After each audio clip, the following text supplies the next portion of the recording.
Venga. Cuidado, cuidado. ¿Delante o detrás? Delante.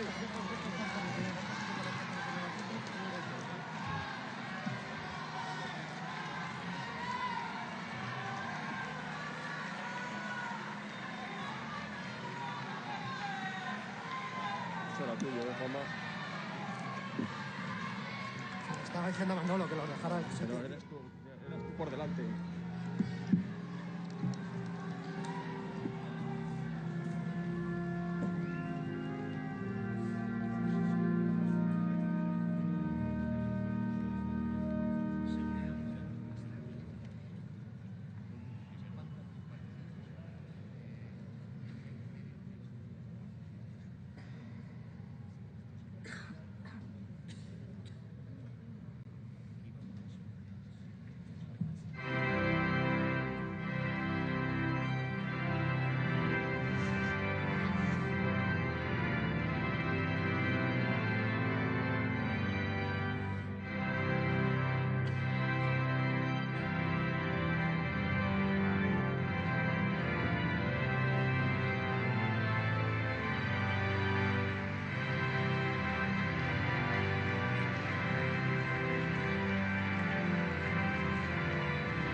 En el nombre del Padre, y del Hijo, y del Espíritu Santo. Amén.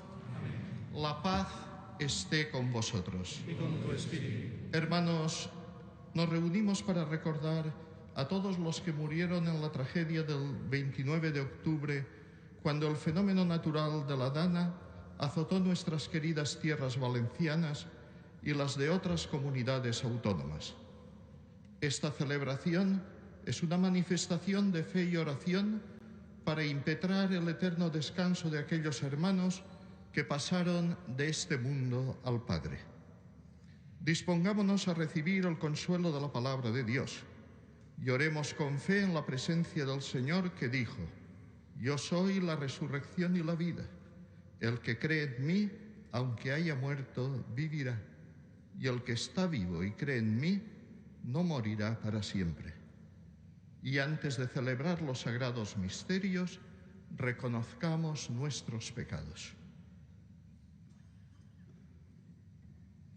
Yo confieso ante Dios Todopoderoso y ante vosotros, hermanos, que he pecado mucho de pensamiento, palabra, obra y omisión, por mi culpa, por mi gran culpa. Por eso ruego a Santa María, siempre Virgen, a los ángeles, a los santos y a vosotros, hermanos, que intercedáis por mí ante Dios nuestro Señor.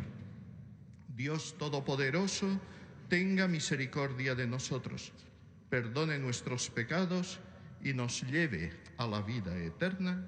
Amén.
Oremos.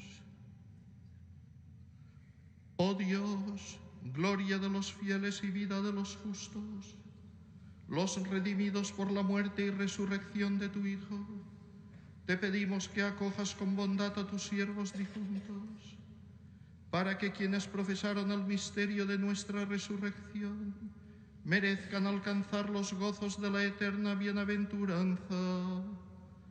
Por nuestro Señor Jesucristo, tu Hijo, que vive y reina contigo en la unidad del Espíritu Santo, y es Dios por los siglos de los siglos.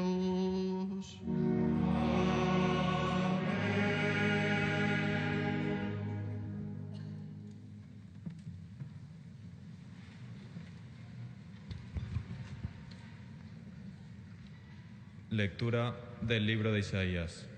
El desierto y el yermo se regocijarán. Se alegrará la estepa y florecerá, germinará y florecerá como flor de narciso.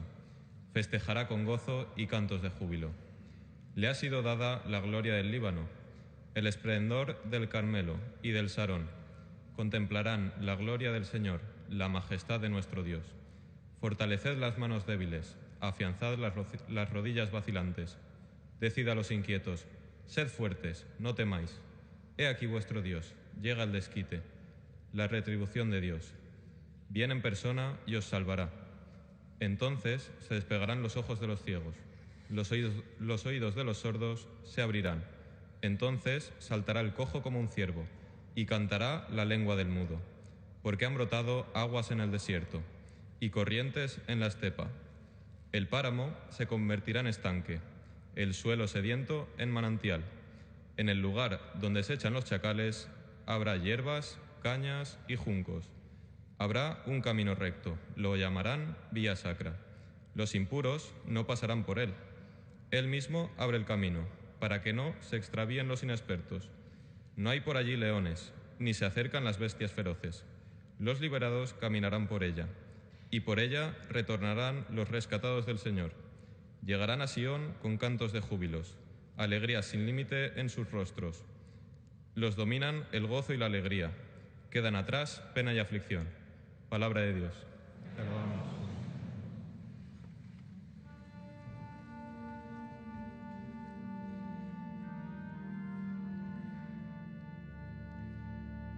He aquí nuestro Dios viene en persona y nos salvará. He aquí nuestro Dios viene en persona y nos salvará. Voy a escuchar lo que dice el Señor. Dios anuncia la paz a su pueblo y a sus amigos. La salvación está cerca de los que lo temen, y la gloria habitará en nuestra tierra. He aquí nuestro Dios viene en persona y nos salvará. La misericordia y la fidelidad se encuentran, la justicia y la paz se besan, la fidelidad brota de la tierra y la justicia mira desde el cielo. He aquí nuestro Dios viene en persona y nos salvará. El Señor nos dará la lluvia y nuestra tierra dará su fruto. La justicia marchará ante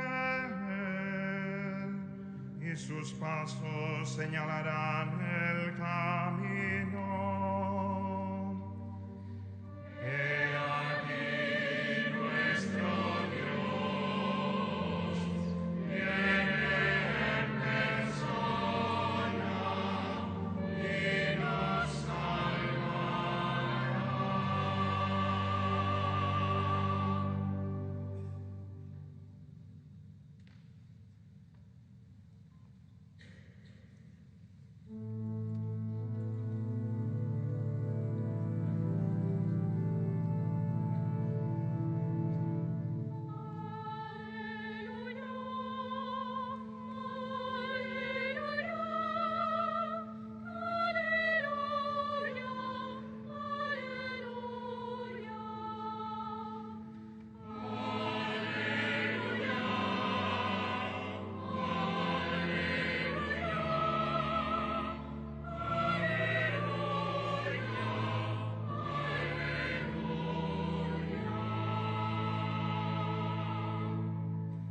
Mira, el Rey viene, el Señor de la tierra. Él romperá el yugo de nuestra cautividad.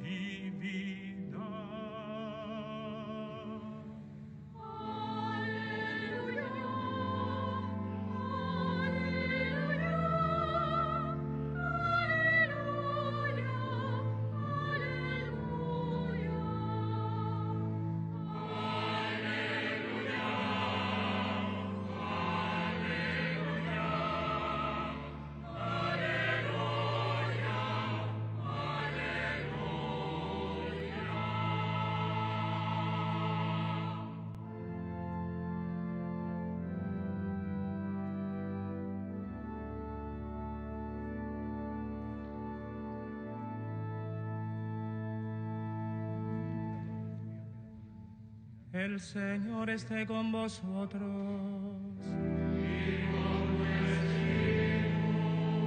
Lectura del Santo Evangelio según San Lucas.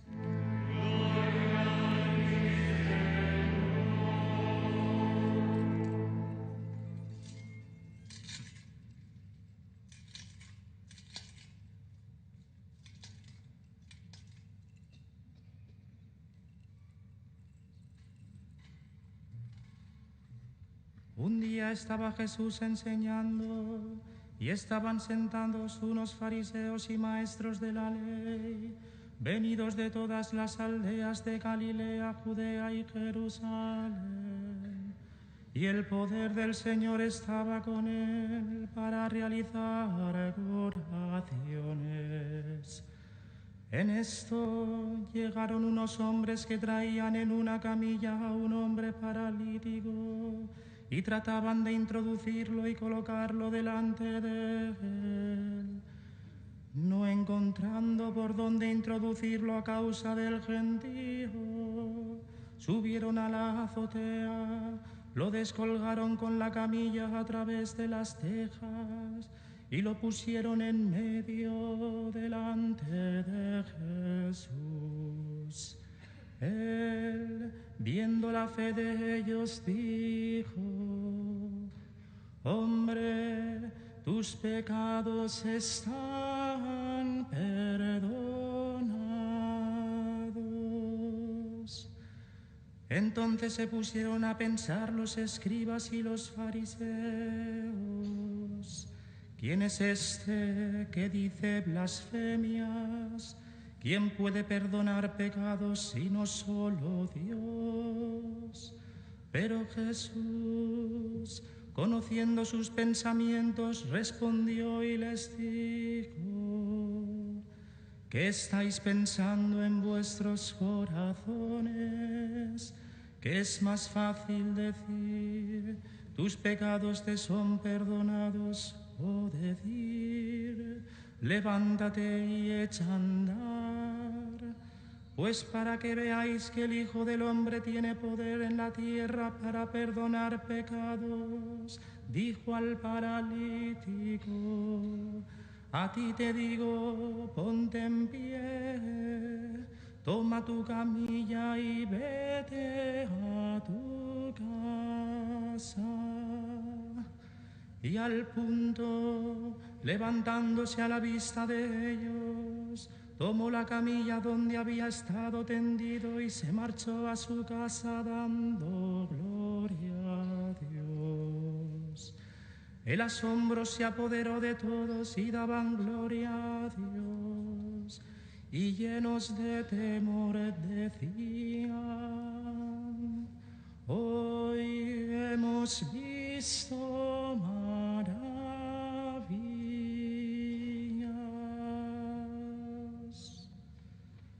Palabra del Señor.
Majestades, muchas gracias por su presencia, por unirse a esta celebración en estos momentos tan dolorosos para nuestras tierras valencianas.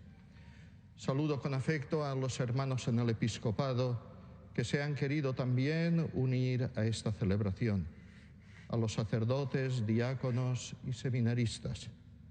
Saludo con respeto y afecto a las autoridades del Gobierno de la Nación, a las autoridades de las instituciones de nuestra comunidad autónoma y de otras comunidades autónomas, y también a los alcaldes, especialmente a los señores alcaldes de los pueblos que han sido afectados por estas riadas.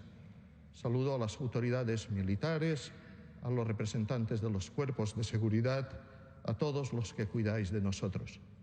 Un saludo especial también a los representantes de otras iglesias y confesiones cristianas, de otras tradiciones religiosas, que también están presentes y han querido unirse a nuestra celebración. Pero un saludo muy especial a las familias de todos aquellos que han sufrido, a las familias que habéis sufrido la pérdida de un ser querido, a todas las familias de los desaparecidos, que también están presentes en nuestra oración, a todos los que, de una manera o de otra, estáis sufriendo por las consecuencias que está teniendo en vuestras vidas todas estas inundaciones que hemos vivido. Saludo a los que siguen también la celebración a través de los medios de comunicación social. Os animo a que os unáis a nosotros en nuestra celebración y en nuestra oración.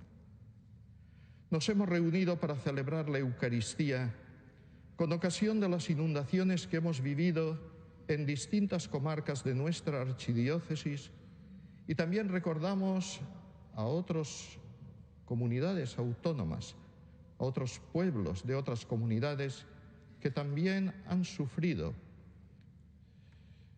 Y nos hemos reunido con una única finalidad: orar por los difuntos, pidiendo a Dios que lleguen a contemplar la belleza de su gloria, y por los desaparecidos, para que todos, especialmente sus familias, lleguemos pronto a conocer con certeza su situación. Y también nos hemos reunido para escuchar juntos la palabra de Dios, que es una palabra que nos ilumina en todos los momentos de nuestra vida y de una manera especial en situaciones tan difíciles como las que estamos viviendo. Queremos también en este momento de oración unirnos al dolor que estáis viviendo las familias por el fallecimiento de vuestros seres queridos o por la incerteza en el caso de los desaparecidos que no han sido localizados.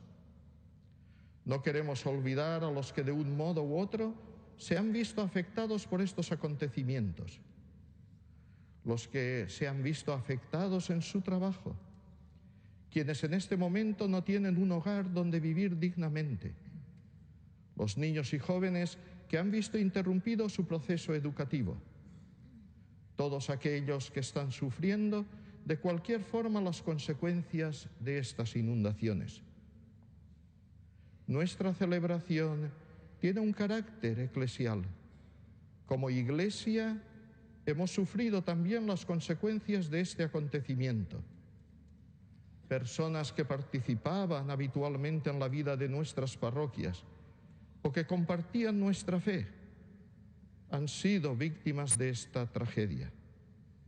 La vida de nuestras parroquias se ha visto alterada, igual que la vida de nuestros pueblos y ciudades.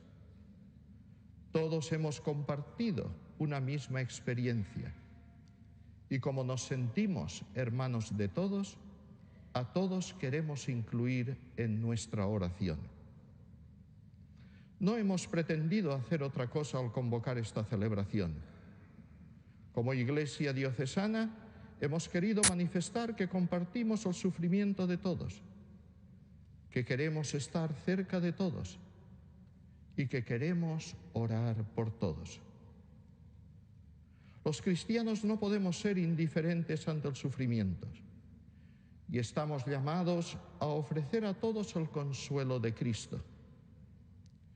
Cuando he visitado las localidades afectadas, he percibido la tristeza de las miradas, el dolor y el sufrimiento de muchas personas.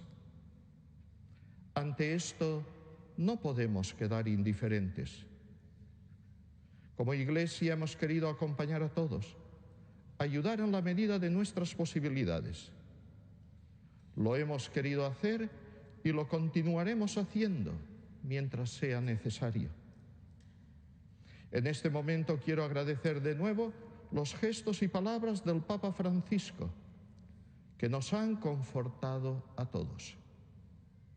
Los testimonios de las parroquias, grupos de jóvenes, instituciones eclesiales, sacerdotes y religiosos que han querido ponerse al servicio de los que están sufriendo. Ciertamente, no hemos sido los únicos.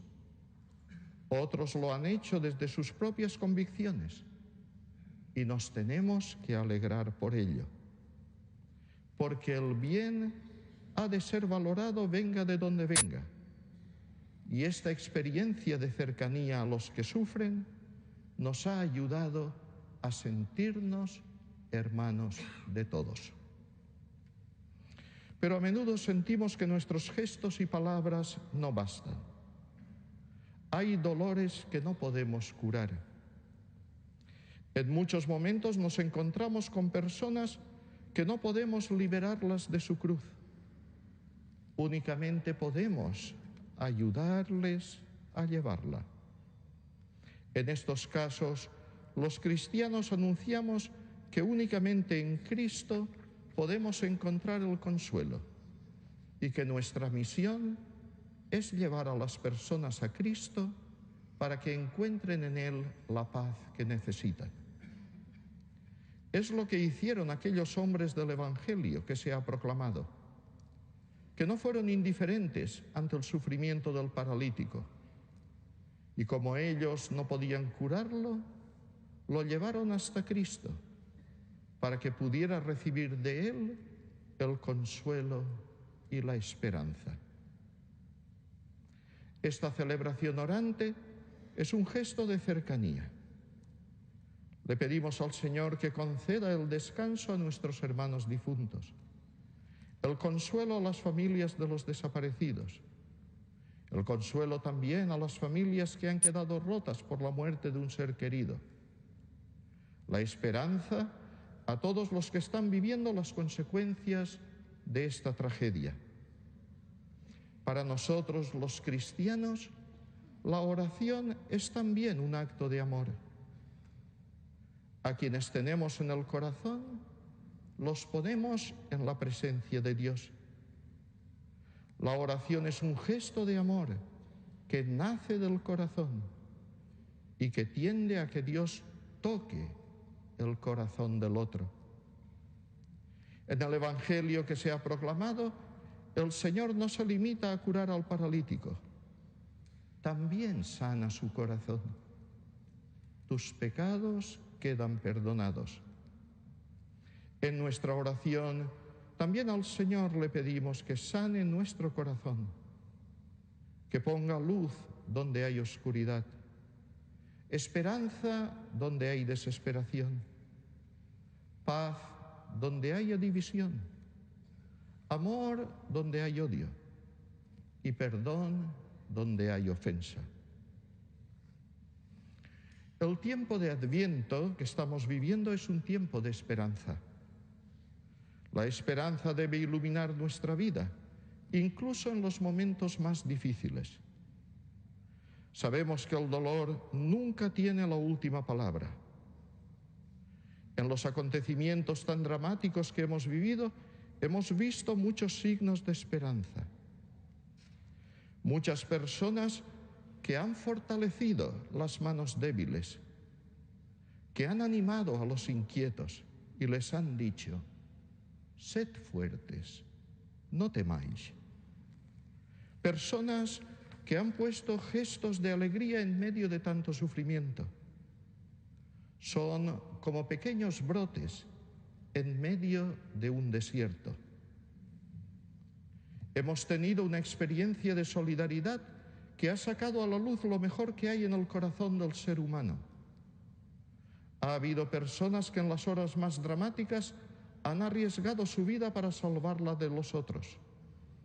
Hemos visto la solidaridad de asociaciones e instituciones que han ofrecido sus locales e instalaciones para acoger a los afectados y ofrecerle lo que necesitaban en los primeros momentos. El testimonio de miles y miles de voluntarios, muchos de ellos jóvenes, que de una manera espontánea se han ofrecido para ayudar a los afectados. La profesionalidad de los cuerpos de seguridad y de muchos servidores públicos venidos de toda España, que no se han limitado a realizar su trabajo, sino que lo han hecho con un auténtico espíritu de servicio y entrega. Todo esto es una manera de acercarse a todos los que están sufriendo para aliviar en lo posible su dolor y para sembrar esperanza en su corazón. A todos ellos no solo hemos de agradecerles lo que han hecho. Lo más importante es lo que nos han enseñado y todos deberíamos aprender. Que la auténtica solidaridad es la de aquellos que ponen a las personas que sufren en el centro de su acción y se olvidan de sí mismos y de sus intereses. Una solidaridad cristiana y una solidaridad auténticamente humana es una solidaridad desinteresada. Durante estas semanas, muchas personas os han dicho: sed fuertes, no temáis. Y os habéis sentido acompañados por ellas. Hoy queremos deciros que además de nuestra cercanía, no dudéis de que Cristo resucitado está junto a vosotros y está abierto las puertas de la vida a vuestros familiares difuntos. Cuando el Señor ha curado al paralítico, le dice: ponte en pie, toma tu camilla y vete a tu casa. Esta exhortación también está dirigida a nosotros. El sufrimiento se superará si juntos somos capaces de ponernos en pie, de mirar el futuro con esperanza, de unir nuestras fuerzas en favor de los más golpeados por la tragedia. En esta Eucaristía le pedimos al Señor que las dificultades no nos lleven a caer en la insolidaridad, que las diferencias no lleguen a convertirse en divisiones, que las perspectivas distintas a la hora de afrontar los problemas no perjudiquen a los más necesitados, que los intereses propios no prevalezcan sobre el bien común. Solo así podremos mirar el futuro con esperanza. Solo así nos podremos levantar de nuestra postración. Y este debería ser un fruto en el corazón de todos nosotros que participamos en esta celebración. Vora la creu de Jesús està la seua mare.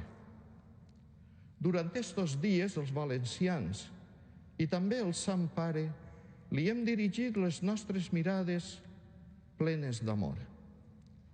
La imatge que avui presideix la nostra celebració, la nostra Mare de Déu dels Desemparats, ha visitat alguns dels pobles afectats. Ella va compartir el sofriment del seu fill i comparteix també el sofriment de tots els que pateixen en estos moments. Però ella en la creu no és únicament una dona que pateix, és una dona creient. En eixe moment, la seva fe és més forta que el seu dolor. No ens fixem únicament en el seu dolor, fixem-nos en la seva fe.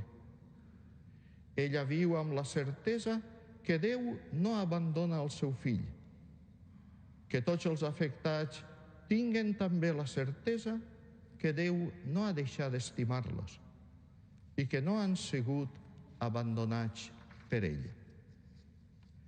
Així, en València, la invoquem com a Mare dels Desemparats. La seva imatge que presideix esta celebració ha visitat alguns pobles afectats.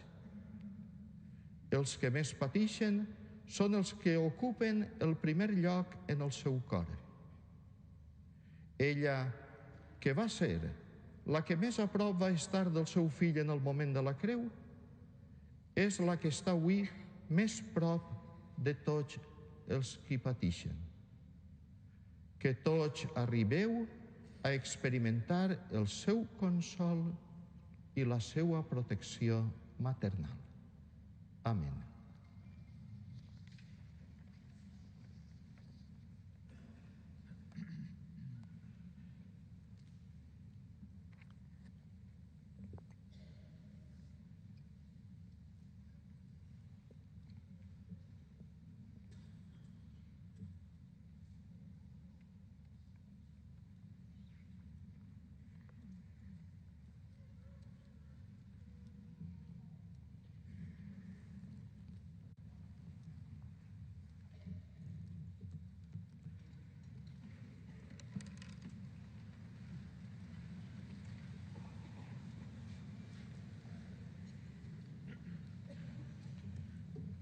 Oremos, hermanos, a Dios Todopoderoso y Eterno, Señor de la vida y de la muerte, por el eterno descanso de los fieles difuntos que perecieron a causa de la dana, por todos los que están sufriendo sus consecuencias y por el bien de todos los hombres.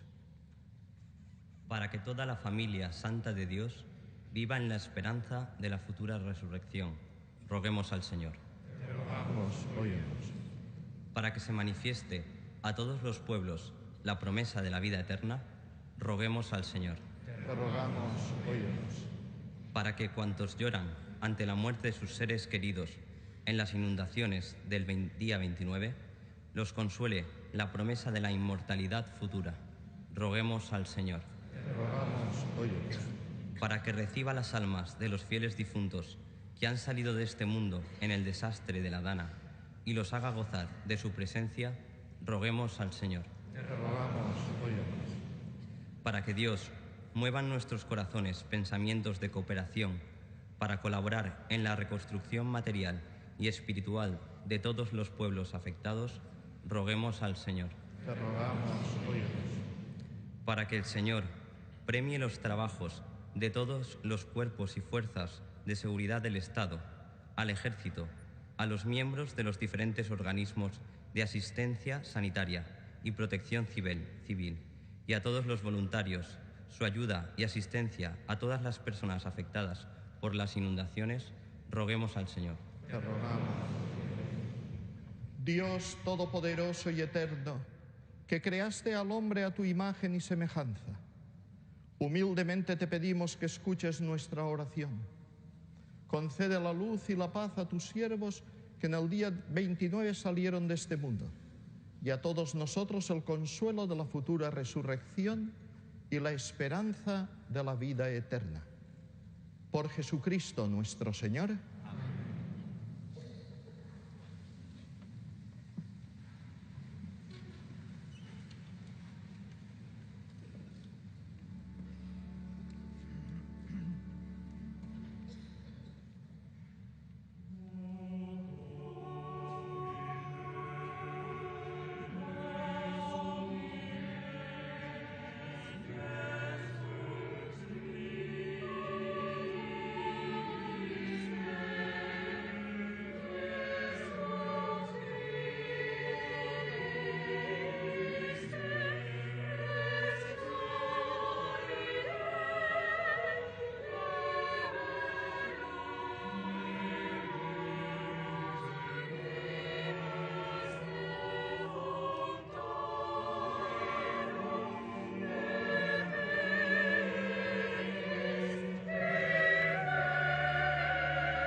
Orad, hermanos, para que este sacrificio mío y vuestro sea agradable a Dios Padre Todopoderoso.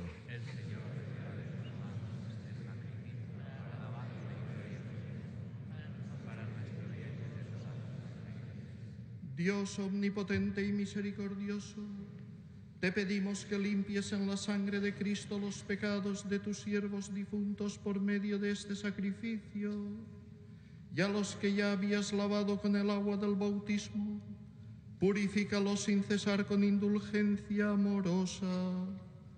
Por Jesucristo nuestro Señor.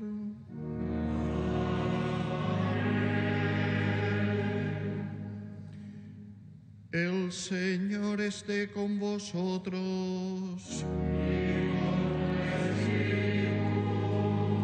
Levantemos el corazón.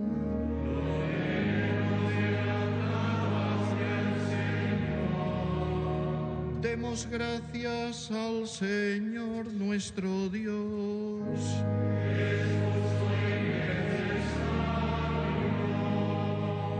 En verdad es justo y necesario, es nuestro deber y salvación, darte gracias siempre y en todo lugar, Señor Padre Santo, Dios Todopoderoso y Eterno, por Cristo Señor nuestro.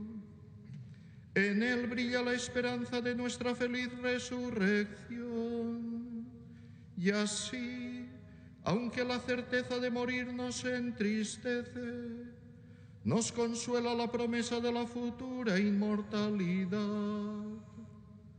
Porque la vida de tus fieles, Señor, no termina, se transforma, y al deshacerse nuestra morada terrenal, adquirimos una mansión eterna en el cielo. Por eso, con los ángeles y arcángeles, tronos y dominaciones, y con todos los coros celestiales, cantamos sin cesar el himno de tu gloria.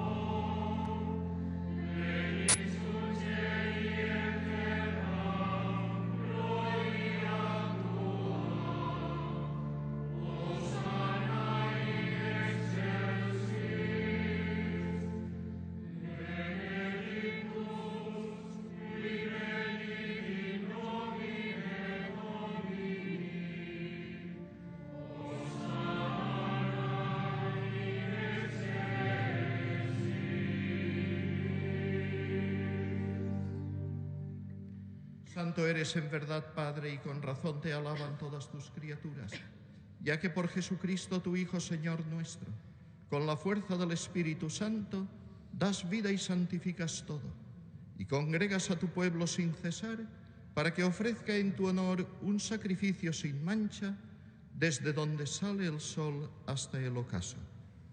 Por eso, Padre, te suplicamos que santifiques por el mismo Espíritu estos dones que hemos separado para ti, de manera que se conviertan en el cuerpo y la sangre de Jesucristo, Hijo tuyo y Señor nuestro, que nos mandó celebrar estos misterios.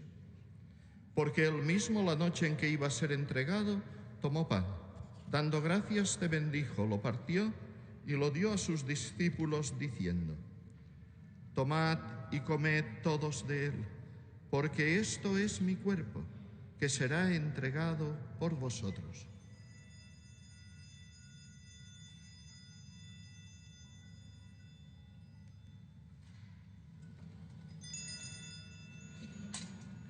Del mismo modo, acabada la cena, tomó el cáliz.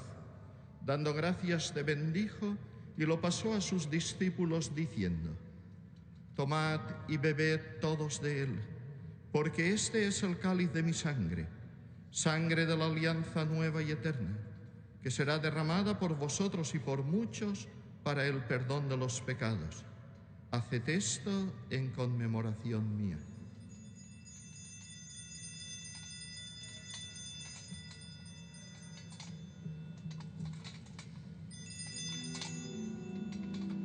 Este es el sacramento de nuestra fe.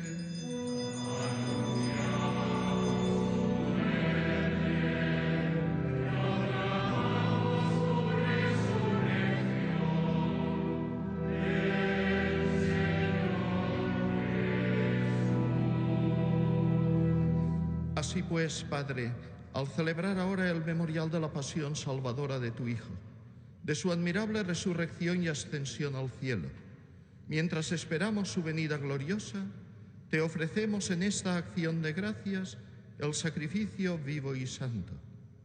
Dirige tu mirada sobre la ofrenda de tu Iglesia y reconoce en ella la víctima por cuya inmolación quisiste devolvernos tu amistad, para que, fortalecidos con el cuerpo y la sangre de tu Hijo y llenos de su Espíritu Santo, formemos en Cristo un solo cuerpo y un solo espíritu.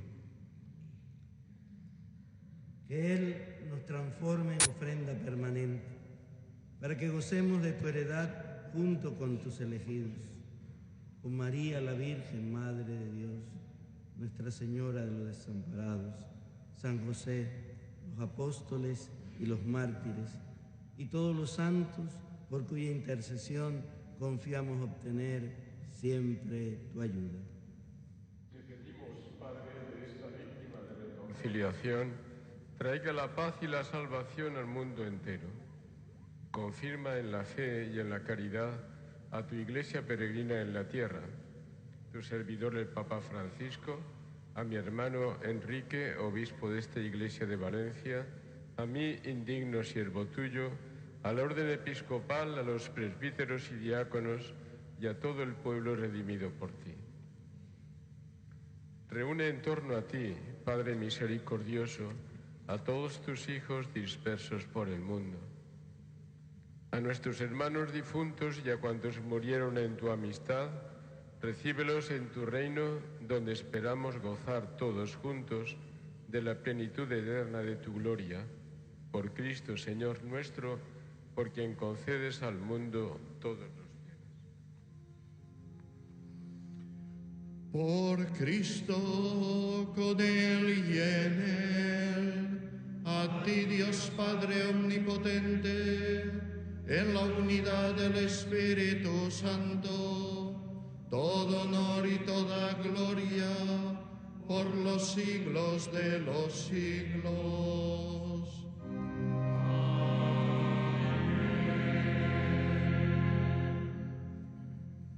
Fieles a la recomendación del Salvador y siguiendo su divina enseñanza, nos atrevemos a decir: Padre nuestro que estás en el cielo, santificado sea tu nombre. Venga a nosotros tu reino. Hágase tu voluntad en la tierra como en el cielo. Danos hoy nuestro pan de cada día. Perdona nuestras ofensas, como también nosotros perdonamos a los que nos ofenden. No nos dejes caer en la tentación y líbranos del mal.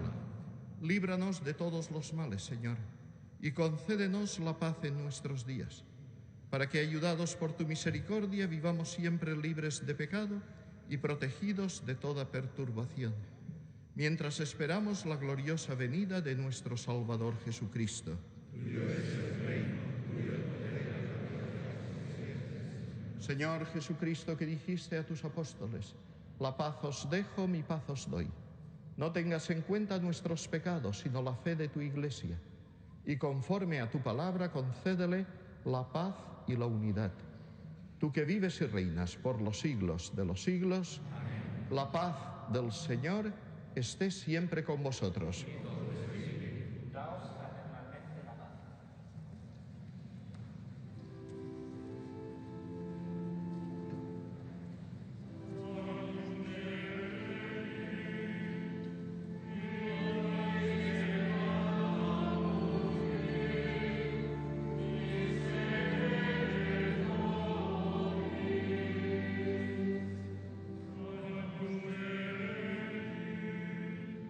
Vivo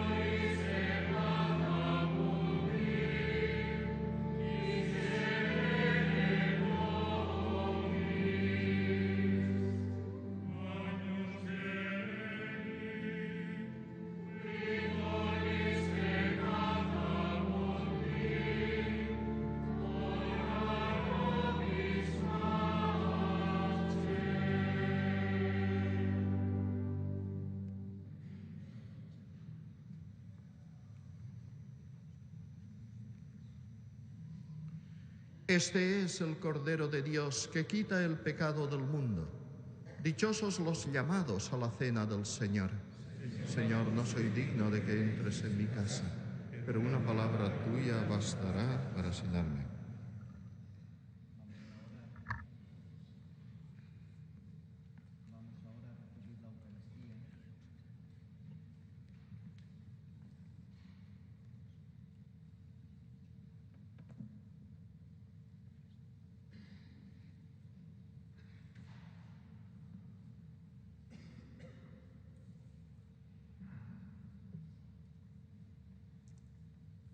Vamos ahora a recibir la Eucaristía. Nos podemos sentar todos. En las capillas laterales se pondrán presbíteros para repartir la comunión. Aquí al principio de la nave central se pondrá el señor arzobispo y 2 ministros más. En la puerta románica también vendrán a dar la comunión. El que no desee recibir la Eucaristía se queda sentado. Mientras tanto, escuchamos el canto de la comunión.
Oremos. Después de recibir el sacramento de tu unigénito, que en favor nuestro fue inmolado y gloriosamente resucitó, te pedimos humildemente, Señor, por tus siervos difuntos, para que, purificados por el misterio pascual, sean glorificados con el don de la resurrección futura. Por Jesucristo nuestro Señor. Amén.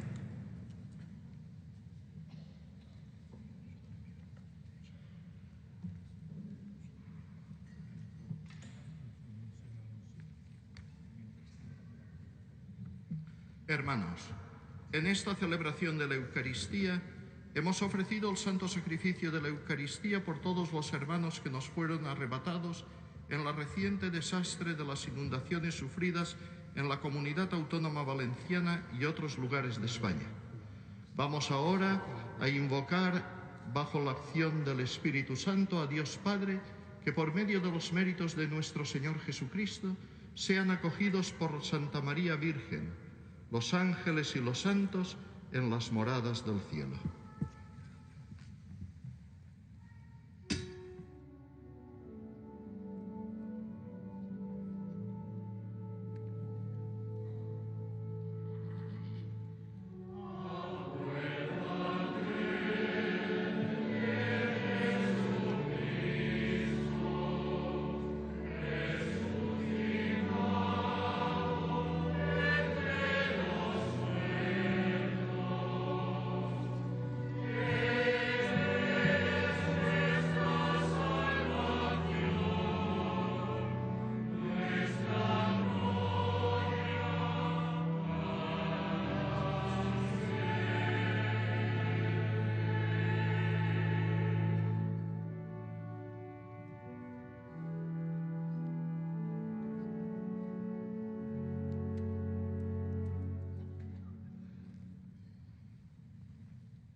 Oremos.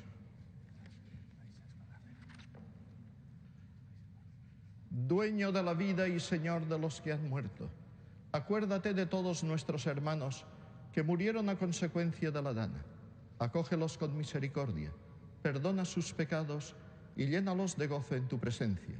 Y cuando vuelvas en el último día acompañado de tus ángeles, levanta sus cuerpos del polvo de la muerte y revístelos de honor, colocándolos a tu derecha, para que junto a ti tengas su morada entre los santos y elegidos, y con ellos alaben tu bondad, por los siglos de los siglos. Amén.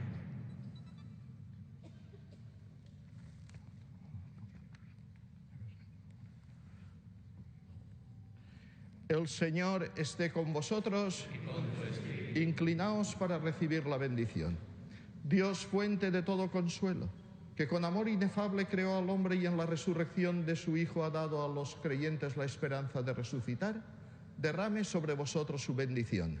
Amén. Él conceda el perdón de toda culpa a los que aún vivimos en el mundo y otorgue a los que han muerto el lugar de la luz y de la paz. Amén. Y a todos nos conceda vivir eternamente felices con Cristo, al que proclamamos resucitado de entre los muertos. Amén. Y la bendición de Dios Todopoderoso, Padre, Hijo y Espíritu Santo, descienda sobre vosotros. Amén. Podéis ir en paz.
initiatives throughout his entire distinguished career. He sponsored the Global Magnitsky Act in 2016 and spearheaded the Bipartisan Combating Global Corruption Act. Senator Cardin, I hope you don't mind if I quote you here, but you called corruption a fundamental obstacle to peace, prosperity, and human rights. No one could have said it better. On their focus on climate smart practices. This includes a $3.6 million grant to the First Nation Development Initiative, all designed to provide resources to further the work that we've started over the last 4 years. NRCS, our conservation service, is also engaged in this effort, and we know that for far too long there have been barriers to some participation by tribes in some of our infrastructure programs, like the Emergency Watershed Protection Program, the Watershed Rehabilitation Program, where there were requirements that tribes had eminent domain, power, and authority. I'm pleased to note today that we are removing that barrier today, so that as a result, a number of tribes, over 30 tribes that have been unable to participate in these programs will now, by virtue of this change, be able to participate and obtain resources under these two important programs. We've also been engaged in the transfer of land.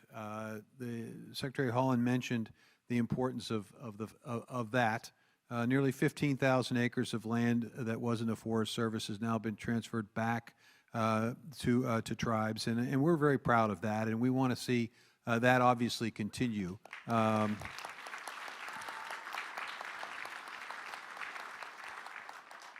And yeah, I've learned a lot in this experience, and I've learned that it takes far too long for those transfers to take place. And so we have underway a process which I hope to complete by January 20th that will shorten significantly the amount of time it takes to evaluate opportunities for transfers. So hopefully over the course of the future, you'll see more land transfers, you'll see quicker land transfers, because that's part of that nation-to-nation relationship that's so vitally important to maintain. Thank you, Secretary. All right, Chairwoman Pinto, you're up. You're not only the elected chairwoman of your tribe, but you've also volunteered a difficult task by being one of the first co-chairs of the Secretary's Tribal Advisory Committee. Could you comment on the importance of STAC and what you see as the committee's role in the future? Hello. Well, thank you for the question. And I do have to say as well, so honored to be on the stage and share with Chief, Madam Secretary, and the two below. I just feel so humbled. I feel so honored. And to have the first panel, the first stack, I cannot tell you how seeing all those tribal leaders around the stack, around the table, and hearing their issues that they brought to the table is so important, because there's 12 BIA regions, each having a primary and an alternate, and to see the issues that they raised at the stack level to various agencies who would come in and listen. And President Gravel, I don't know if she's here or not, but she is the chair, and her work and all the stack work, tremendous work. And like I said, the issues are different, but also the same. There are common denominators in each tribe that we hear everything. They're emotional. They have to do with, safety of our people. They have to do with the things that were just mentioned here, the co-stewardship of land, or climate change, or what have you. And so the important thing is for the people who come from their communities, be it California, Great Plains, the President Boo, I saw him in the audience, Navajo Nation. They come, share their issues, create policy, and Heidi's in the audience, and Heidi was pretty much a party of one until she got assistance, so she had a heavy lift for us being the initial stack. So it is important that we're there, seeing our faces, hearing our issues, taking them to a higher level, and hopefully making policies that will improve the lives of our people. Did you see that catch? It was a ninja catch. And so to be a part of that, it makes me feel so overwhelmed and overjoyed, because Madam Secretary is the first American Indian secretary to be appointed, and I applaud what President Biden has done for us. The most tribal-friendly policies, tribal-friendly things for tribes that he implemented in the last 4 years. What I see as the evolving future for STAC, I see that we're going to have to some way, somehow memorialize all these stacks. And if there's a handful of stacks that I know, the Department of Health and Human Services that Chief mentioned, and I see some Department of Health and Human Services stack members in the audience, those advisory committees must be memorialized. I know not all the agencies have them, but we need to get to a place where they do have them, because our tribal people are still here, and we will be here since the end of time, and I don't know when that is. But so that memorialized staffing, because we need help at these levels. You know, it shouldn't, when a change of administration comes, we shouldn't be worried or have uncertainty. So they need to be solidified so we can continue to hear the issues, because our issues will change, our issues will evolve over time. And I know there was a bunch of young people that were standing up during the Vice President's talk, and I want our young people to be empowered to join these stacks as we get older and pass the torch, that they will be there, you will be heard, the federal government will have their trust responsibility to the tribes and implement all these policies that we create as tribal people. And one thing I did forget to say when I am here and I'm looking at all of you in the audience, every time I come around and I'm around a bunch of tribal people, tribal leaders, in your regalia, look how beautiful you look. Because to me, when I look at all of you in the audience, I am blown away, because we have survived policies in the United States that were meant to eradicate us. And you should all be applauding yourselves for being here, for having the resilience, having the strength to survive and come here to where we are today. So that is the importance of the stack, and just be an honor to be part of it all. Thank you. Language. Thank you, Chairwoman. I'm fired up listening to you. And I want to apologize. I forgot the names of the two at the end of the table. I forgot their names, and I apologize. I'll get back. I'm young elder right now. Come on. Also, that was an impressive ninja catch. Did you see that? Yes.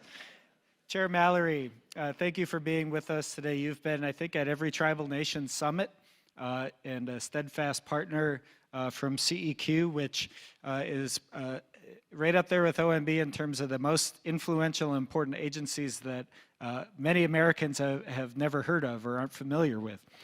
But it is true. I mean, you're at the center of everything government does. And in particular, the National Monument Designation process and other protections for our natural environment. So Chair Mallory, could you take a moment and comment on the importance of these designations for the country and on the importance of Tribal Coast stewardship and participation in that process? Absolutely. So first of all, thank you. It's always an honor to be here, and I, like everyone else, I'm just so honored to be on this panel with this group of folks who have already reflected both their great leadership and a wonderful partnership that we've had across the government. I think one of the things that is probably not thought of at the top of the list when people think about monument designations is how it is so integrated with our environmental protection and historic and cultural protection as well. And when you talk about tribes, to me that becomes like the significance of that becomes even more important. And this president came into office with a kind of a theory, an approach to monument designations that really wanted to sort of center the way that we recognize communities, that we recognize the kind of sacred areas and sacred lands and the importance of peoples who may not have been recognized previously through our designations or other actions. And so that has been front and center in what we've done. This president also came in with the idea that we really needed to make sure that our conservation activities were serving purposes that were not just for the aesthetic, but for the important role that we need to play in protecting our water, in protecting our lands, in ensuring that our forests are strong. All of these things are part of protecting those areas, as well as dealing with climate change and biodiversity. So those are issues that are all integrated into our work. And the president has, under that theory of the America the Beautiful, conserved 45 million acres of land so far in his time in office. And that is historic in the lower 48 for any first-term president. And so really proud of the scope of that. He started out immediately focused on some of the wrongs to tribes, because first acts in monument designations were restoring the scope of monuments that had been previously designated at Bears Ears, at Grand Staircase Escalante, and at the Northeast Canyons and Seamounts. That was the first acts towards monument protection. And then as we moved into his own monuments that were of significance, we had Aviquame in Nevada, we had the Grand Canyon ancestral footprints. We had, yes, these are good. We've had 2 monument designations in California recently at San Gabriel and Berryessa Snow Mountain, both of that also had traditional tribal interest in them.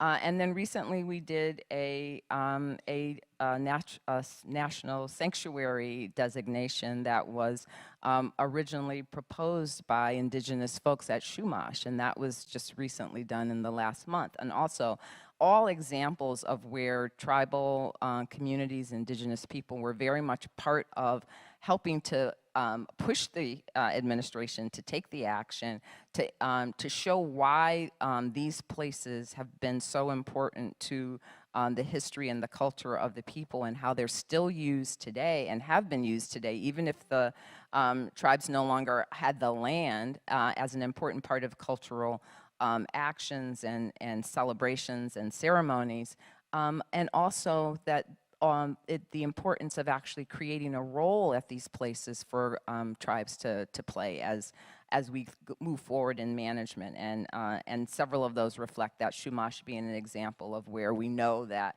we're to do the management and do it well. And I think, as the Vice President said, to recognize that there is expertise all through the tribal communities that has kept areas of land in better condition than in some other areas. And so to be able to tap into that and to be able to use that as a way in which we think about how we continue to protect the lands, I think is really important. So just grateful for being able to show that part of the President's agenda.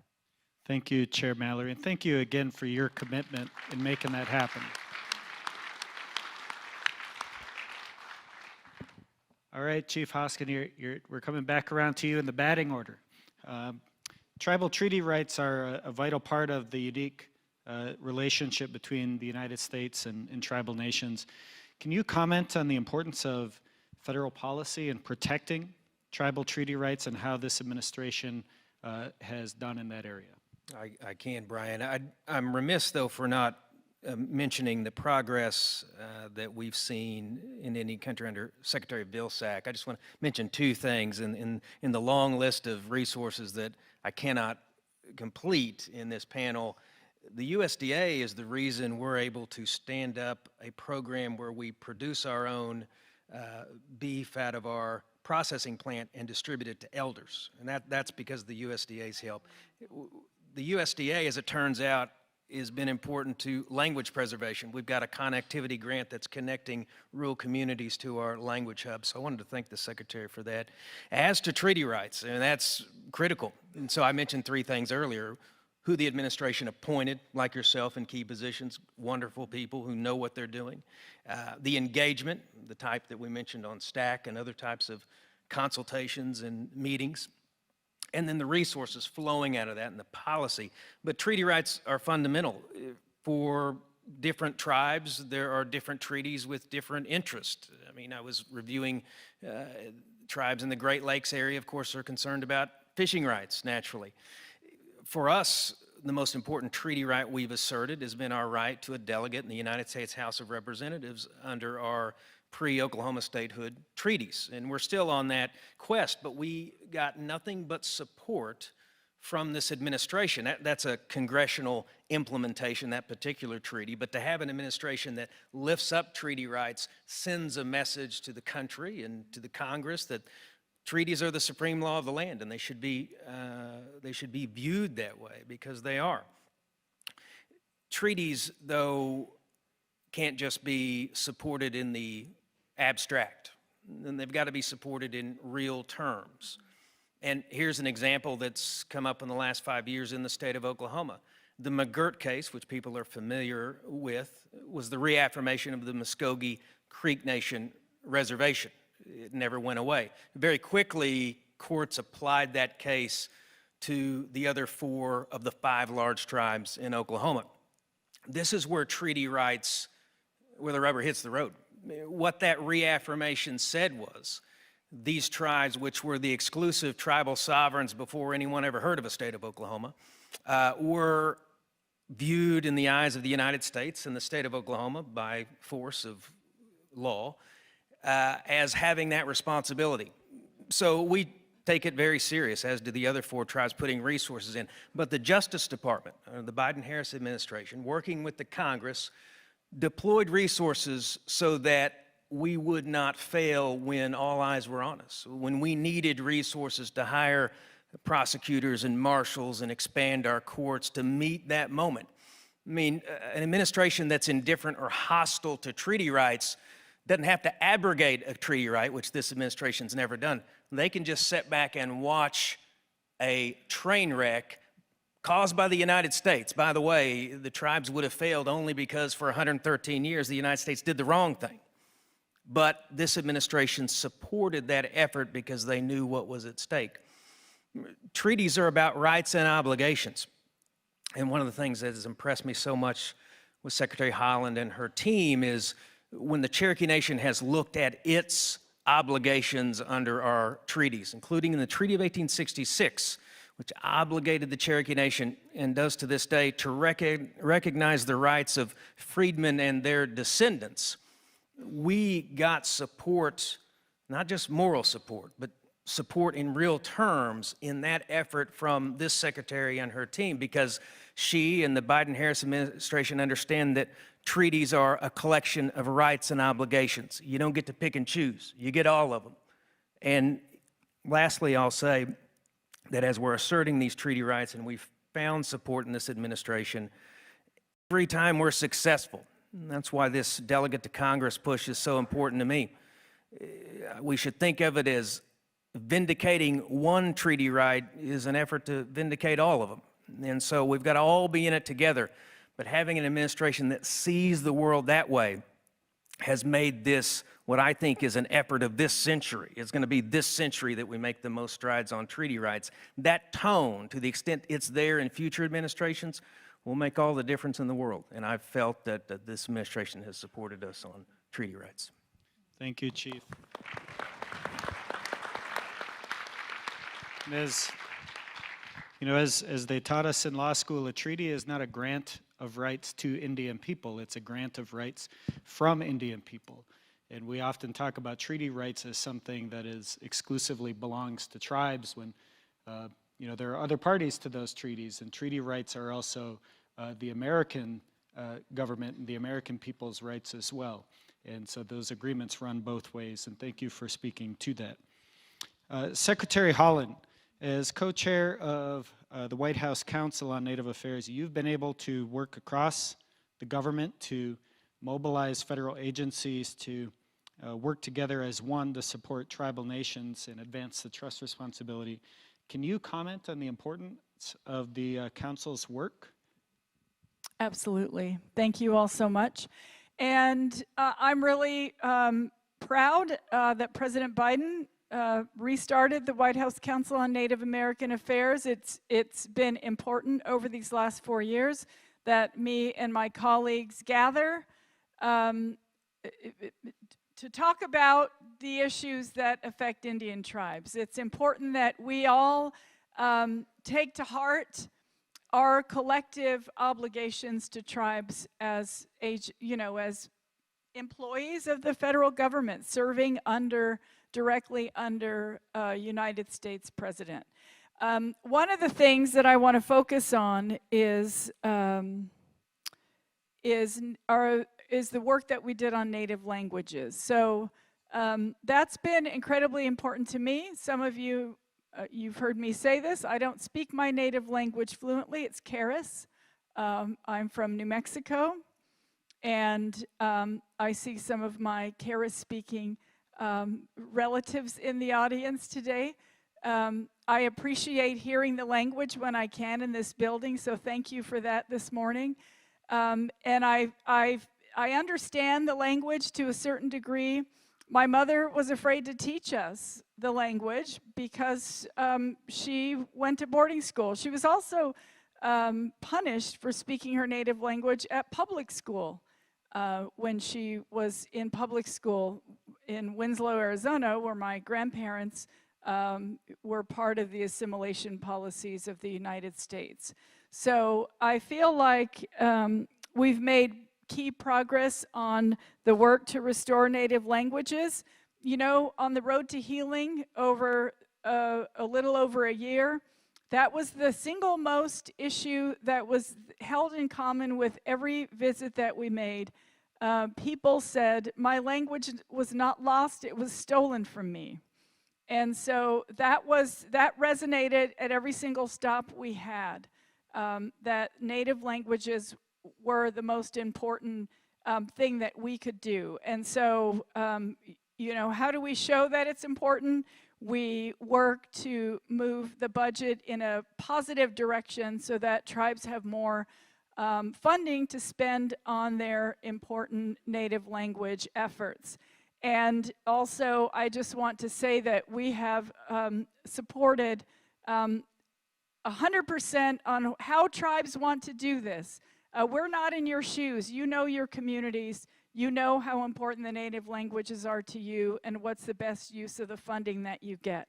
So I also, and that being said, I had the honor of visiting the Cherokee Nation in their immersion school. I went along with the First Lady. By the way, President Biden and Dr. Biden are incredibly supportive of restoration of native languages, and I'm really grateful for their support through the years.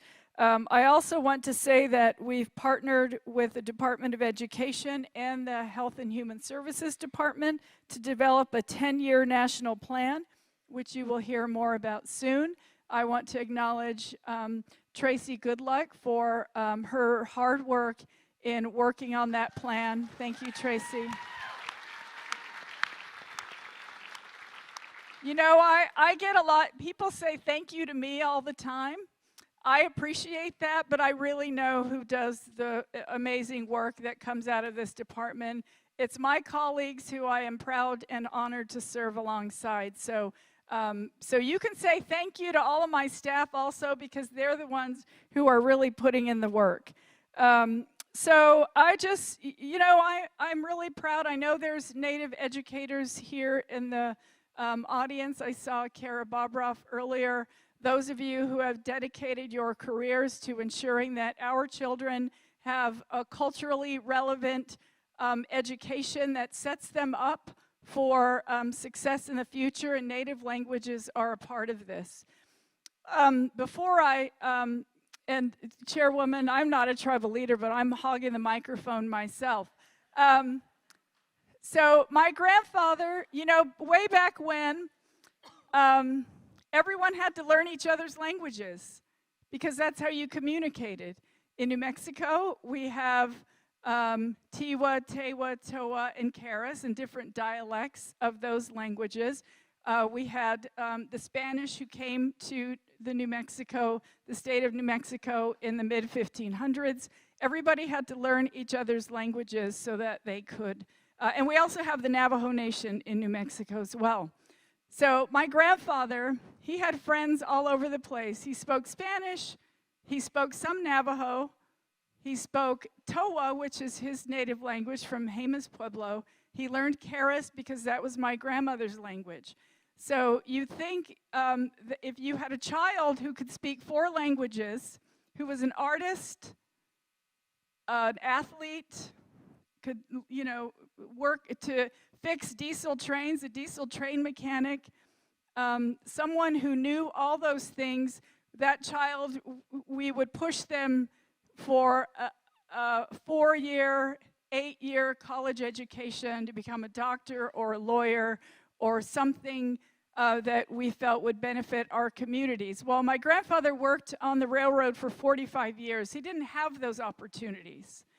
And so I just, but yet he persevered in that area. He helped to start the Santa Fe Indian Band. They played in the inauguration of President Eisenhower in 1951. He started an all-Indian baseball team that won state championships in Arizona. If we want to lead in our communities, we find a way to do it. We don't wait for the federal government to grant us this or that. And so I am grateful for every single one of you who share a similar story, right? We're given a set of gifts that the Creator gives to us, and it's up to us to do something with those gifts. So I appreciate so much the opportunity to serve alongside you, and thank you for speaking my language in this building today. Thank you, Madam Secretary. Chair Mallory, I'm going to come back to you and note again that CEQ is a leader in the administration for supporting tribal leader decision-making and tribal consultation. Can you share some of the highlights of CEQ's work? Sure. Thank you so much for that. And I guess I will start just with something that I often say, which is that the president and the vice president have really grounded our work in the environmental and climate and conservation space on the basic belief that every community, every person deserves access to clean air, clean water, and a healthy environment. And so all of the work that CEQ does is very much anchored in that approach. And one of the key areas in which we have sort of integrated the need to give attention to tribal communities and to the impacts of federal actions on tribal communities is through our National Environmental Policy Act, which is the statute that tells the federal government that they're supposed to look before they leap, that they're supposed to actually assess impacts of their activities before they undertake them.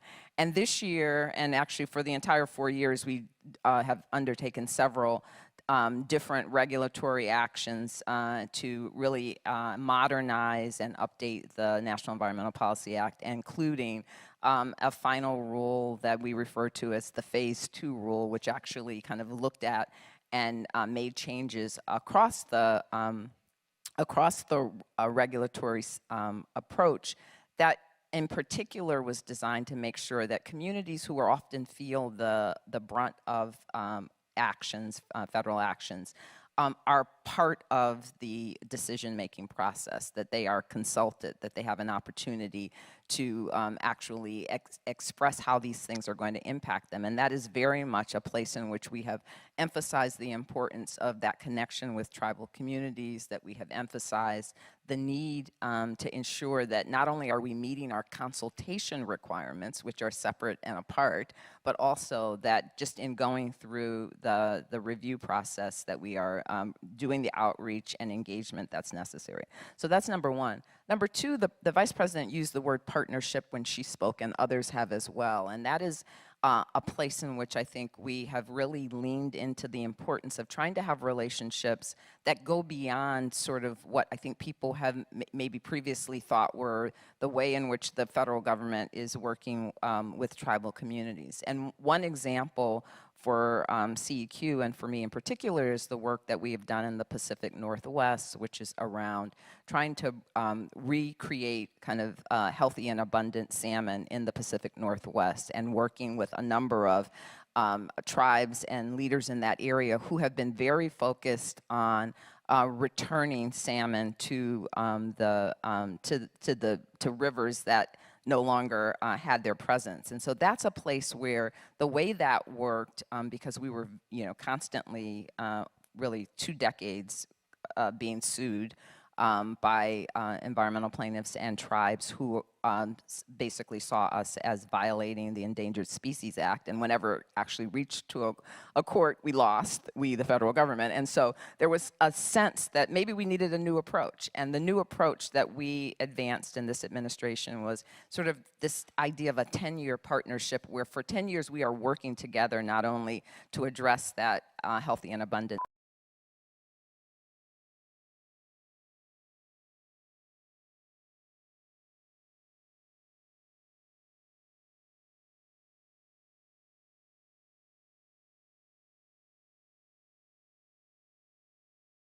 Pacific Northwest that relate to our rivers and how they're used now, and that we have to be thinking about how do you meet those needs at the same time that you are protecting the resources. So that is an area in which I think we at CEQ at least have been very focused on trying to build the relationships that were necessary to make that successful, and the Pacific Northwest tribes have been really outstanding partners in that area. Thank you, Chair Mallory. Secretary Vilsack, how has USDA supported food sovereignty for tribes, and what more needs to be done? I appreciate that question. I've been struck by the comments that the Vice President made and then the panel has made in terms of the significance and comprehensive nature of the work that this administration has done. The Vice President spent some time talking about health care, language, environment, opportunity, employment, and economic development. Equally important and as important is food, the ability to access culturally appropriate foods. And for far too long, we've not done a very good job of making sure that we incorporated in the programs serving Native children that we gave them the opportunity to enjoy foods that are culturally appropriate, foods that are connected to the history of their people. We began the process of changing that with a food sovereignty initiative. And one of the first things we did was to create what we refer to as the local food purchasing agreement capacity, providing tribes with the resources to be able to actually create market opportunities for bison, for example, for other species that would be appropriate, a lot of seafood, obviously, as well. So we provided $120 million under this local food purchasing agreement process that would allow tribes to make their own decisions about whether they would use typical market opportunities or that they would address community feeding needs through these resources.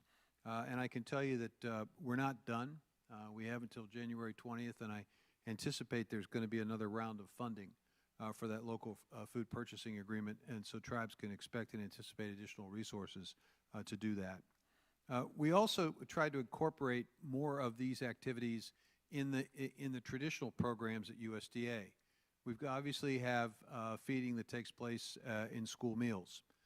And so we gave permission to schools across the United States to begin to incorporate more choice, more culturally sensitive and appropriate foods, and provide them the flexibility to utilize the resources that we make available for that purpose. We also looked at our Women, Infant, and Children program, the WIC program, and again expanded access and created greater flexibility within that program so that children under the age of 6 would also have an introduction into those culturally appropriate foods. Really proud of the work that Cherokee Nation and Chickasaw Nation have done in incorporating and embracing our summer feeding program, the Sunbucks program. This was a program that was the first significant nutrition assistance program developed by the federal government in over 45 years. And these two tribes in particular took advantage of this program. Over 250,000 children and their families are benefiting from the additional resource being made available under this program. And so it's incredibly important that we continue to support and to develop market opportunities, the processing and the production of these culturally sensitive foods. So in that vein, I want to make another announcement here today. Another one? Yes, because that's what Secretary Holland told me I was supposed to do. I think she told me that.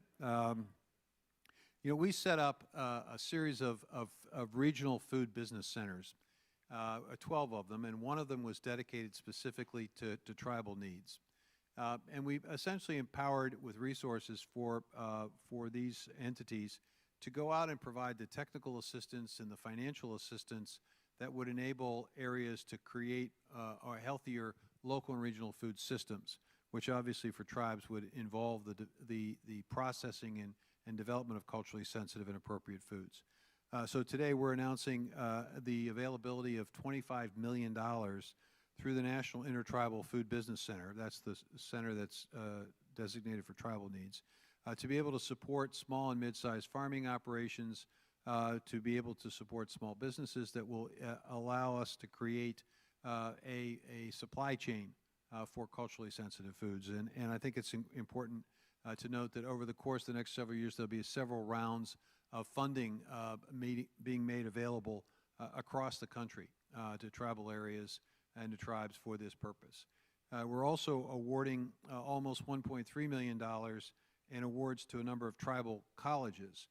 We understand they too have a specific and important role in all of this, to the extent that they can provide an understanding, a better appreciation, and for how to develop access to healthy, safe, indigenous food sources.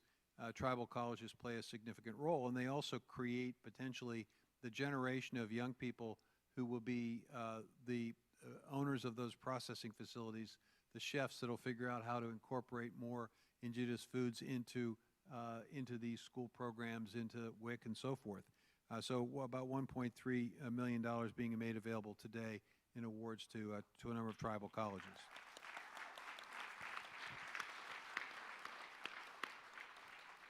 This will be the last time I have the opportunity to speak to a summit of this nature, and I've had the opportunity and privilege to be here both in the Obama administration and in the Biden-Harris administration. Let me first of all echo Secretary Holland's thank you for the tremendous and extraordinary work you all have done in educating the rest of us about the importance of the work that we collaboratively can do to build out opportunity in Indian country. But let me also challenge you. Much of what we've talked about were based on choices that were made by an administration that understood the responsibility and the duty to make these choices. It's now up to you to make sure that those choices are protected, enhanced, and expanded. We can't afford to have taken 2 steps forward and then a step back. So the challenge I put forward to you is to ensure that these young people the Vice President acknowledged earlier today actually do grow up in a nation that does a better job of recognizing the nation-to-nation responsibilities, does a better job of making sure our treaty responsibilities are honored, does a better job of figuring out how to learn from indigenous knowledge and incorporate that in the care of our natural resources, and does a better job of making sure that we work in partnership and collaboration. That's the challenge I leave with you today.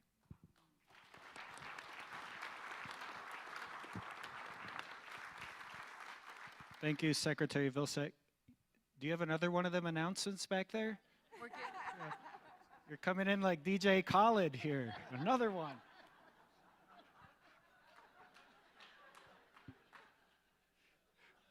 All right. That's awesome. Chair Pinto, you've been a powerful and forceful advocate on addressing MMIP issues. And as you know, the President and the Secretary have made that, addressing that issue, 2 of our biggest priorities here in the administration. Can you comment on your work with the administration on these issues? Hello. You know, it was a group effort, I would say, and I can speak to this at the stack level. As I mentioned, MMIP is one of the topics that I kind of referenced earlier about. We all have individual different topics, but MMIP is one of the ones that we all see in our communities. We advocated, many of us, pretty much all 12 delegates, primaries from each region, discussed, and some in great detail, the need for more law enforcement, more funding, parity amongst tribal police. You know, we went on, and we showed up and we advocated at that level. May I stray and talk a little bit about what the California tribes have done? Because this is where I brought my voice from. Some tribes in Southern California have collaborated for funding, for training and education of not only the public, but our young people on the dangers and the threats that we face as American Indian people. Forgive me for not knowing the stats right now, but I know, and my nieces know who are young, know that they have a higher chance of being murdered, of being sexually assaulted, of being kidnapped, of trafficked. They are aware. We applied for funding in Southern California. I know I see Chairwoman Dutschke, she's applied for funding from the state of California. Handful of us in Southern California. There was millions of dollars handed out to the tribes, funded to the tribes, so we could address this very real epidemic. And for us, and the young people again, I want to speak to the young people again. We are going to spend the rest of our lives as American Indian people educating the public, breaking cycles, breaking stereotypes. And so with these fundings, we have employees, we have tribal people, we have members, citizens, elders.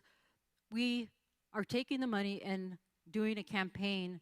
We're doing a summit that brings together not only the public, but multiple tribal nations in California to educate us, to prevent us. And I remember my first couple of days on the stack, first couple of meetings, and talking about MMIP and talking about this and being challenged to reach further and figure out what are the root causes of MMIP.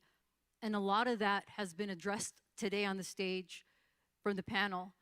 It's access to food, it's access to healthcare, it's poverty, it's access to capital, it's being taught the truth in your schools, it's healing, it's historical trauma. All of these things, and it was actually you, Assistant Secretary, you challenged me, you said, what's the root cause? So the last few years I've spent as a staff person, I've attended consultations, you submit comments. So just show up and participate and listen. I am a good listener. I have 2 ears and 1 mouth, so I'm really good at listening and hearing the issues. But we have to make sure that not only our youth, but our public, our elected officials, are educated and know that all of these things that I just mentioned, having no revenue generated, having no access to, all of those things, no access to healthcare, those contribute to MMIP. Fentanyl was a big issue in the United States on American Indian communities. The cartel infiltration, I heard that a lot. That is a contributor to MMIP. Trafficking, so we've educated our employees. We're doing the education for our youth.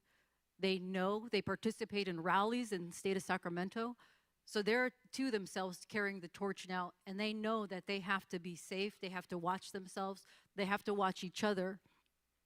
We are establishing our tribal police department.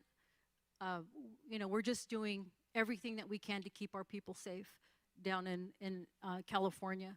And I applaud what the administration has done. I applaud the task force that was created here at the national level.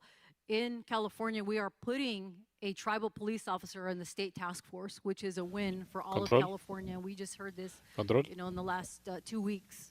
Something that we've tried for a long time. It's done. Hey, Nelson, ¿cómo estás? And we will always continue to work towards MMIP in resolving this. And I hope to one day that this will be something of the past. just like I hope healthcare will be obsolete for us, and we won't need that because we will have access to these foods that Secretary Vilsack mentioned.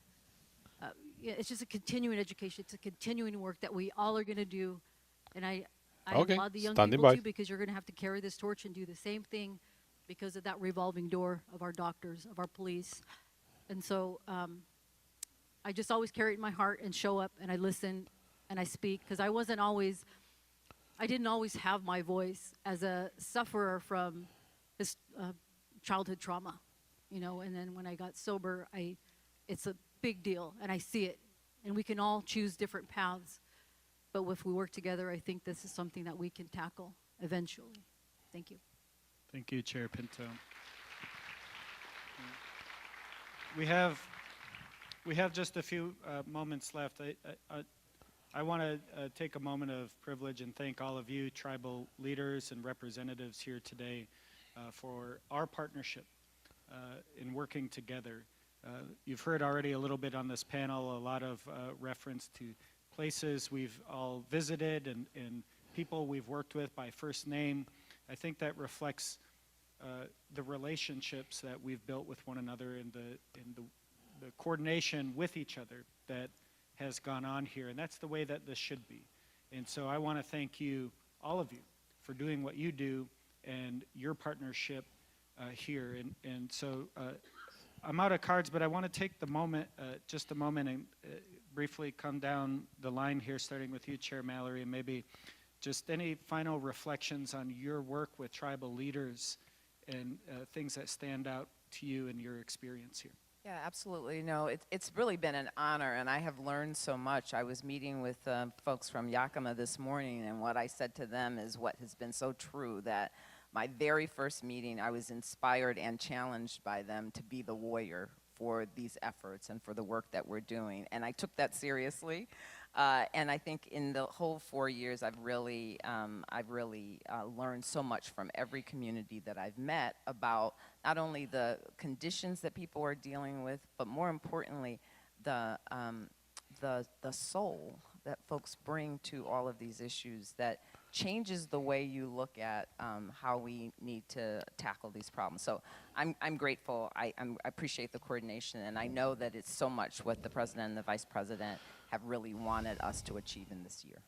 Thank you. 4 years. Secretary Vilsack? I've just always been impressed with the passion and the persistence of tribal leaders. The leaders that I've had a chance to visit with have been incredibly articulate in terms of educating me and our team at USDA about the needs and challenges that we have in Indian country. Been very fortunate to have some very strong folks in a tribal relations. Heather Don Thompson did a great job for us.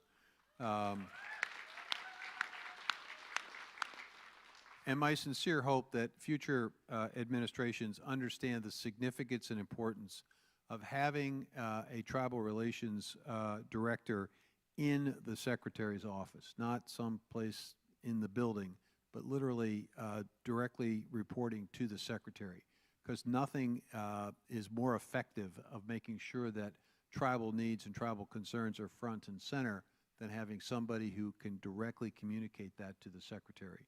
So that would be my hope. Thank you, Secretary. Secretary Holland? Thank you, Assistant Secretary Newland.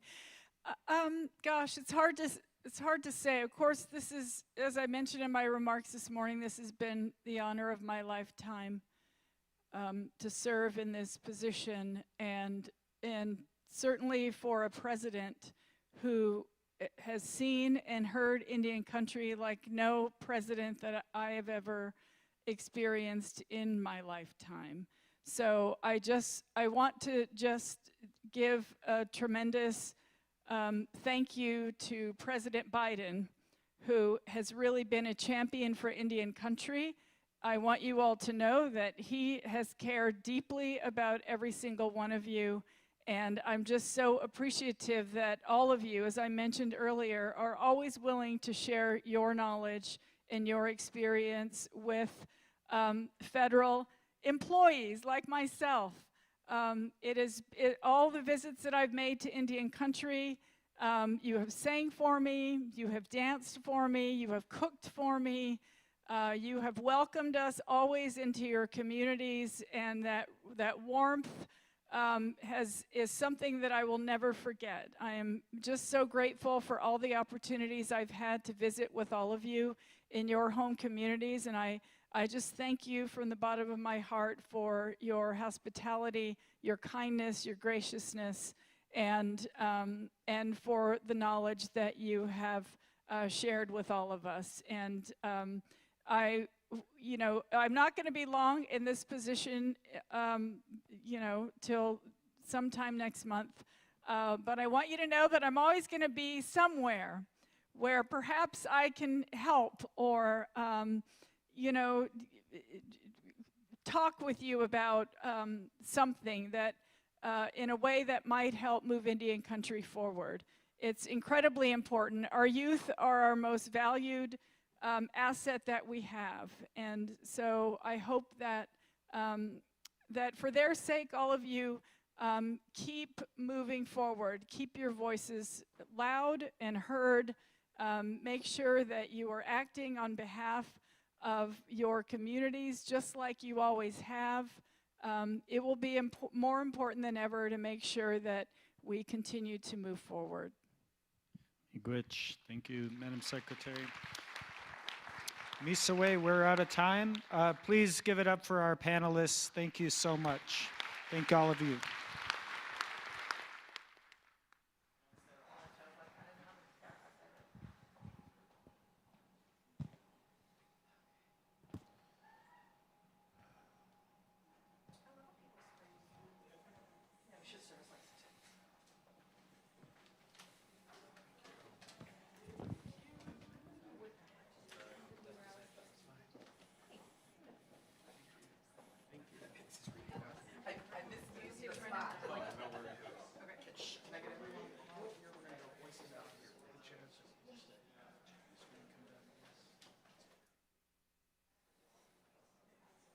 Okay. People are starting to move, so.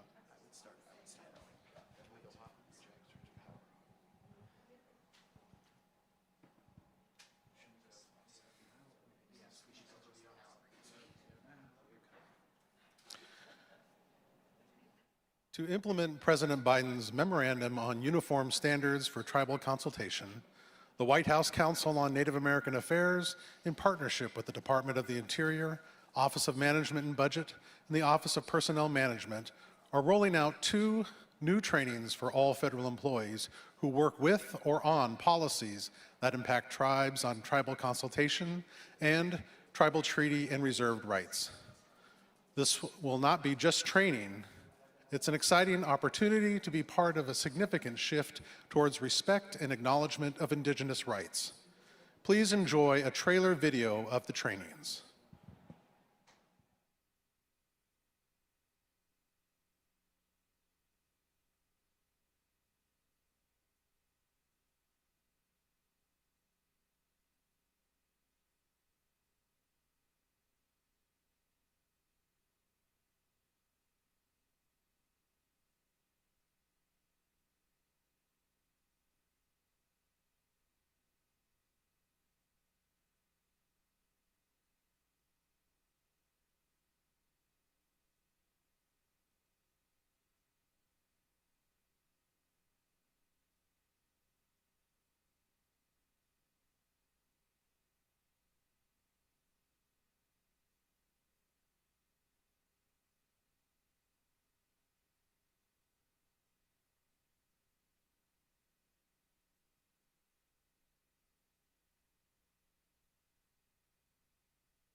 And we hope that the United States recognizes that its obligation is also bound in the soil of this United States. The things that we treated for, the things that we promised, those were not cessions by defeated peoples.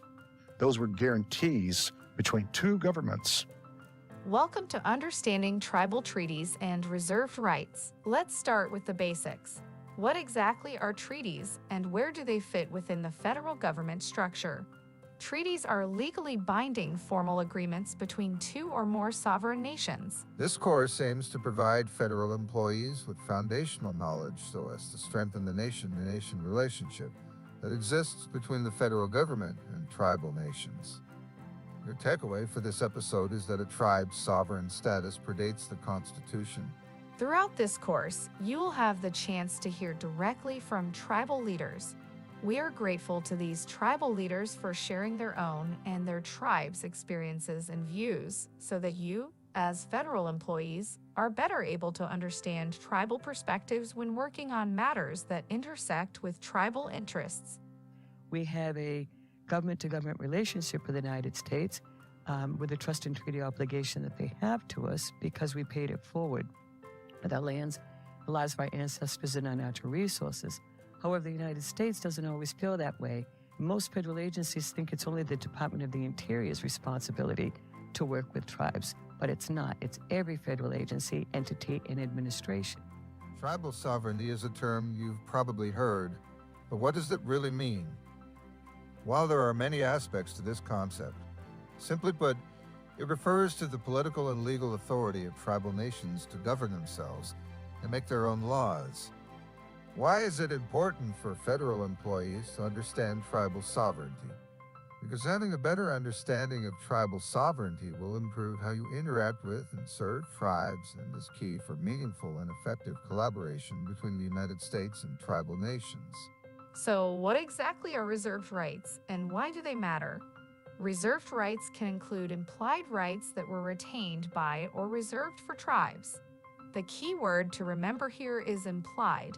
I wish federal employees, before meeting with the tribes, understood the treaties of the tribe and the difference in the treaties between tribes, especially if there's, opposition or concerns from other tribes, then you need to really understand the full history of those treaties and what those treaty rights were. In today's episode, Treaties and Reserved Rights in Action Today, we'll discuss how treaties are interpreted and implemented in the modern context. Welcome to Introduction to Tribal Consultations. By taking this course, you've started on a path to engage in effective and respectful tribal consultation with sovereign tribal nations. The purpose of this course is to provide a general overview of what tribal consultation is, why it's important, and the best practices for planning, preparing, conducting, and closing out a tribal consultation. What is tribal consultation?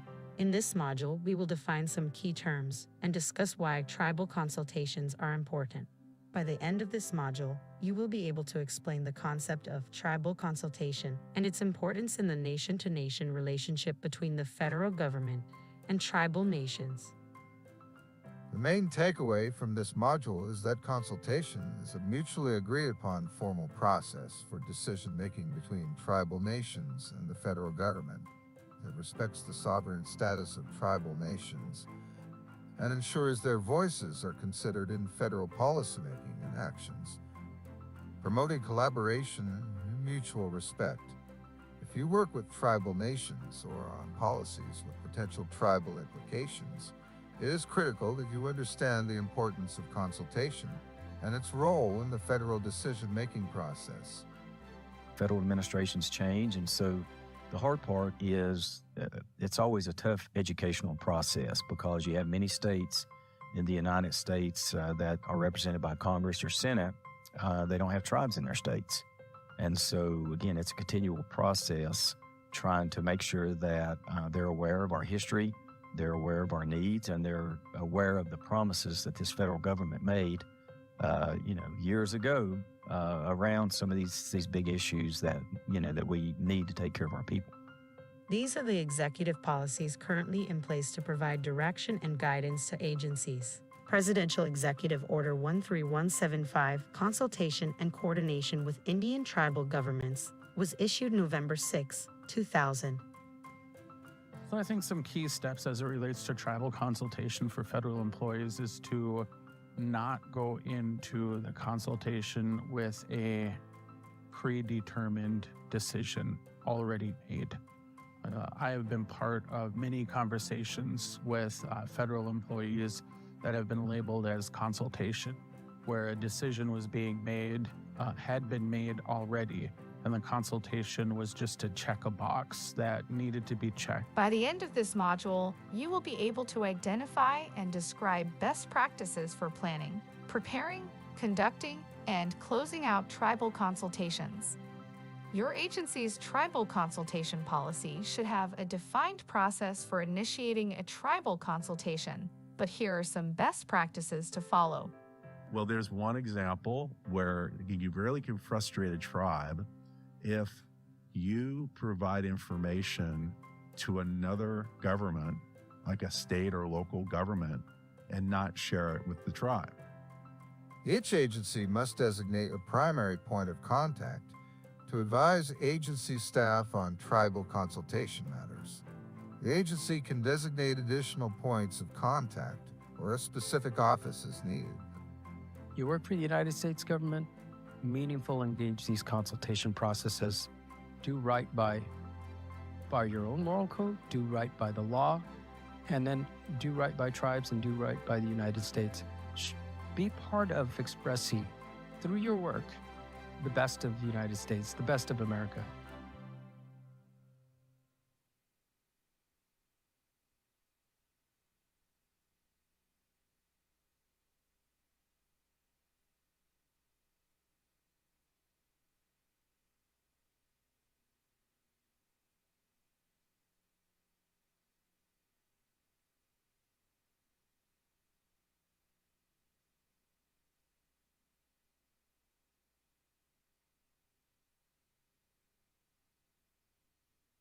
We strongly encourage everyone to remain in your seats. From this point forward, if you depart the auditorium, you may not be able to get back in.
Music down, BOG live.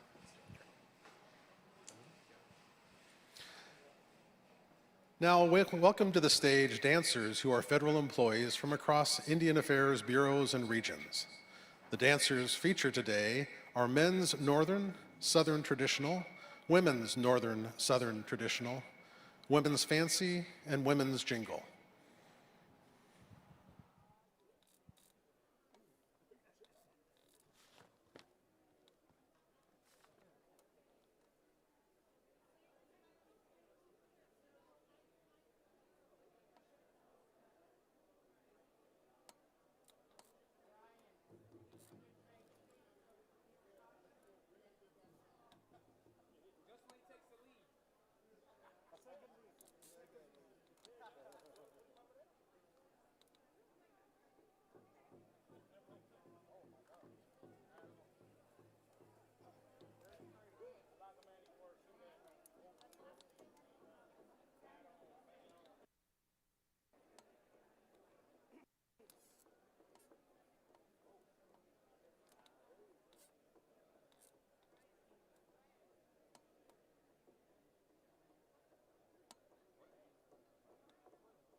Yes, sir.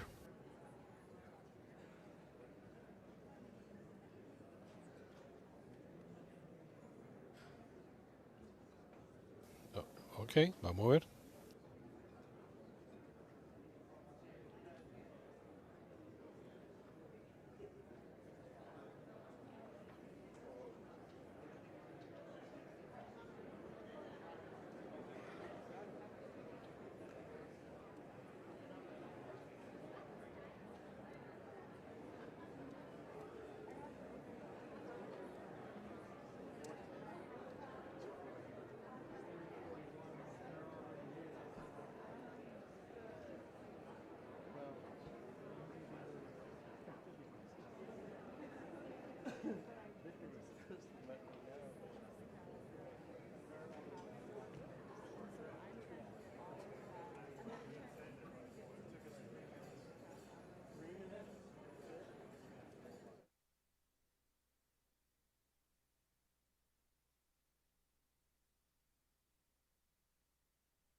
So check 1, 2. This is for the malts. For the malts.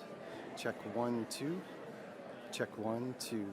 Hey, I am checking for the malts. Barton, can you verify that you are getting me to the malts from the lectern? Check 1, 2, 3, 4, 5, 6, 7, 8, 9, 10. Check 1, 2, 3, 4, 5, 6. Okay, you got a thumbs up. I did get a thumbs up from my camera operator, so the malts should have me right now.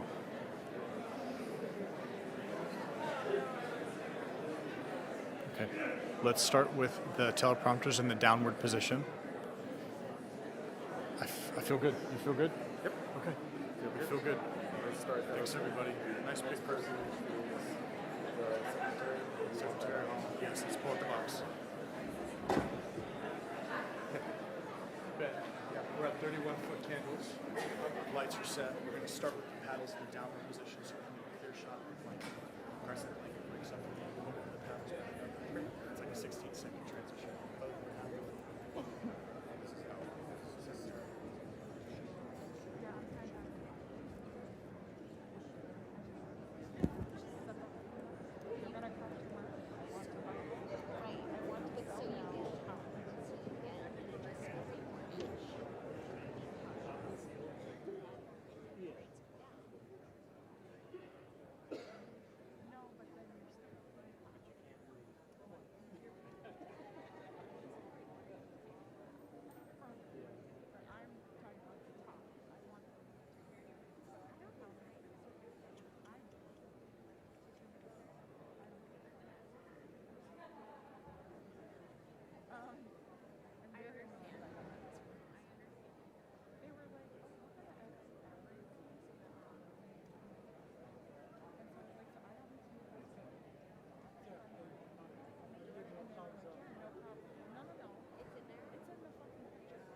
Please welcome Secretary of the Interior, Deb.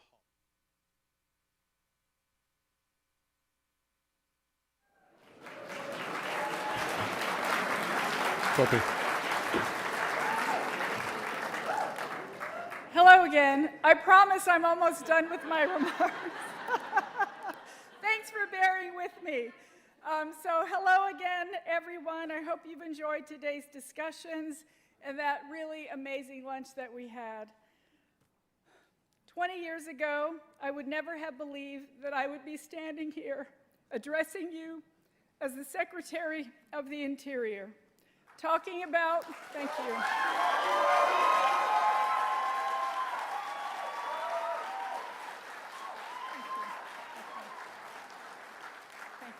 Thank you. Talking about the historic progress we have made for Indian country. President Biden has been the best president for Indian country in my lifetime.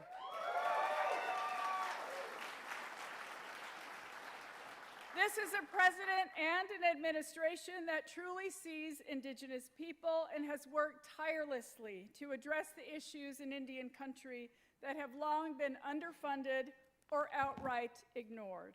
From infrastructure to education to the crisis of missing and murdered Indigenous peoples, President Joe Biden has directed historic resources into the hands of tribal leaders who know best how to strengthen their communities.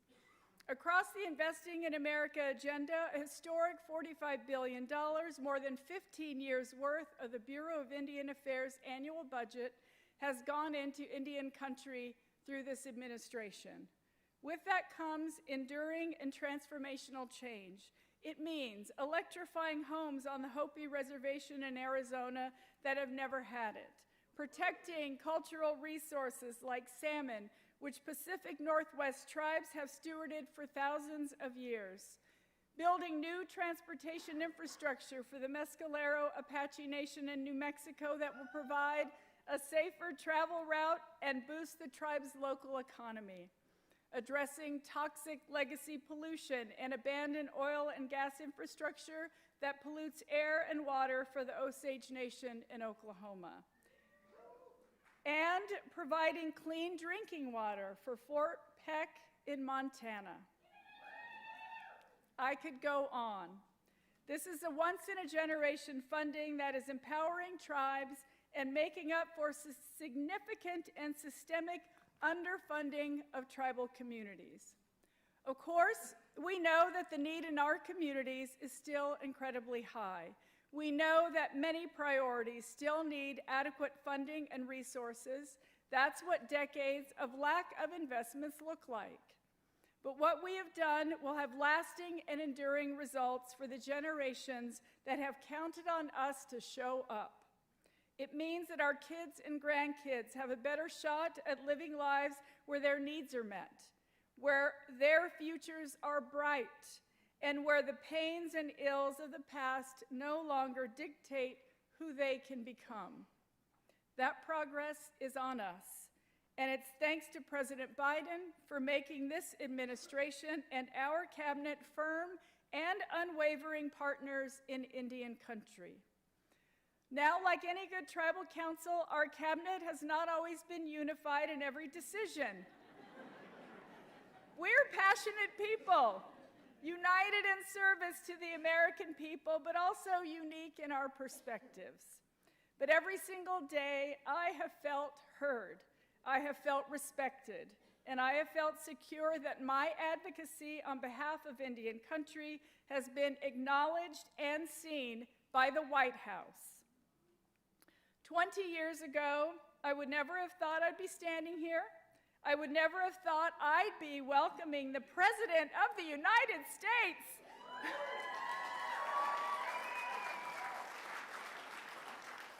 to come on stage and greet my relatives, friends, and colleagues from across the nation. Yet here we are. So please give a warm welcome to someone I am so honored to call our friend, President Joe Biden.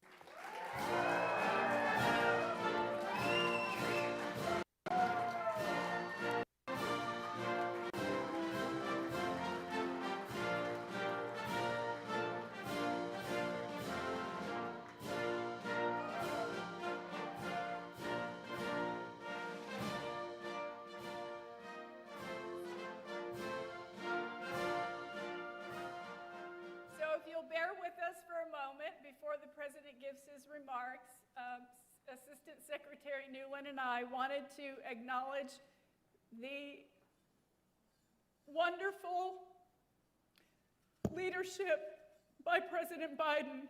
He has been a champion for Indian country over these past 4 years, and I felt the best way for us to acknowledge that was with a blanket. This is an 8th generation blanket from a tribally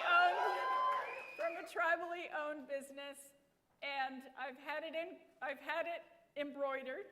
Assistant Secretary. It says Joe Biden, Champion for Indian Country, 2021 to 2024.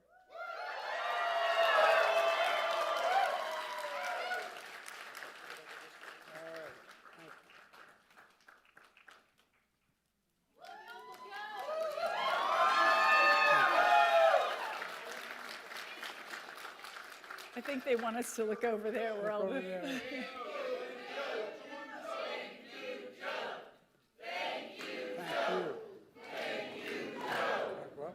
Yes, but let's take this off. Thank you, Mr. President. Thank you very much.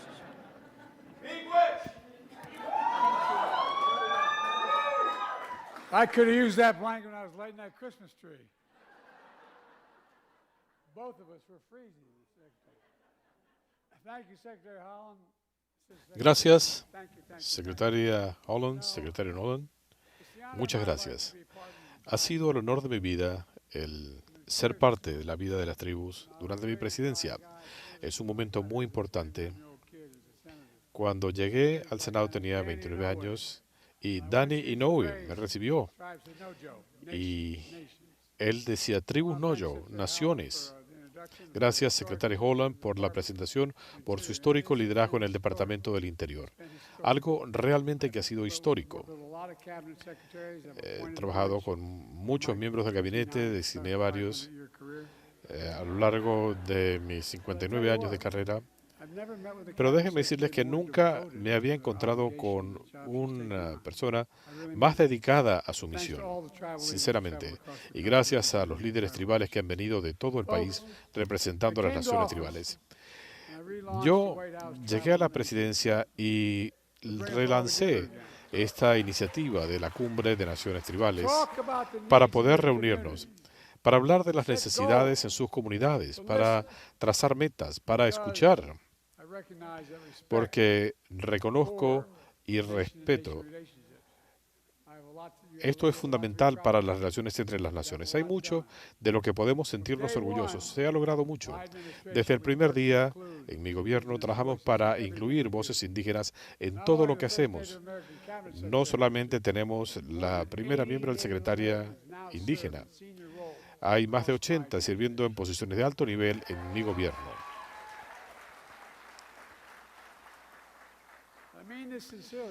Y se los digo sinceramente, con su ayuda le hemos dado un nuevo enfoque a nuestro trabajo con las comunidades tribales, combinando acciones con intenciones. Trabajando con el Consejo de Asuntos de Indígenas Estadounidenses, hemos tomado medidas históricas para las consultas con las tribus. Por ejemplo, ustedes me decían que muchos programas federales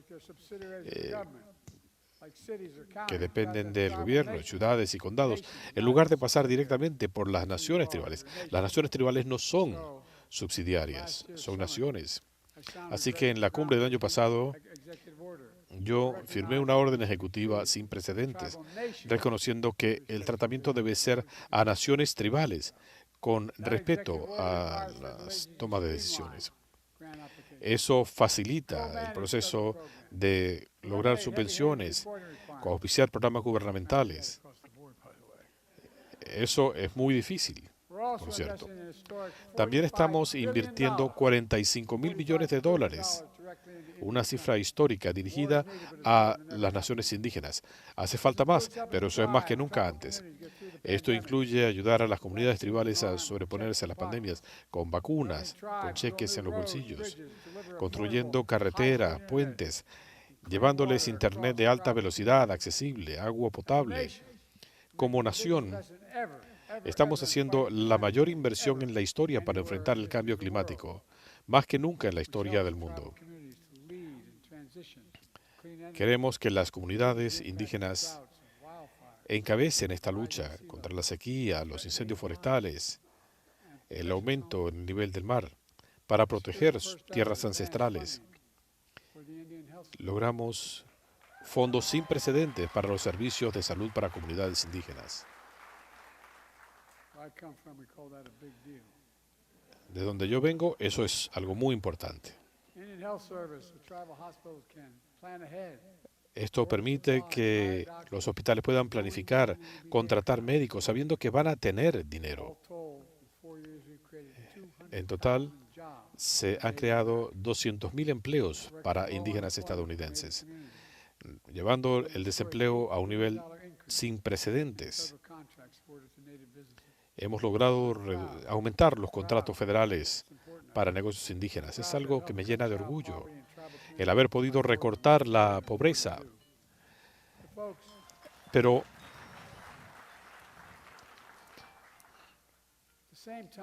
al mismo tiempo, queremos que sepan algo que debimos haber hecho hace mucho tiempo: proteger las tierras ancestrales de las comunidades indígenas. Eso es importante. Un ejemplo es restablecer la pesca de salmón, algo muy importante para las comunidades indígenas. Y creo que es importante recordar la historia y la cultura indígena. restableciendo monumentos nacionales que honran a las naciones tribales y protegen sus tierras ancestrales. Esto cubre más de 2 millones de acres en total, de tierras que se van a proteger a perpetuidad.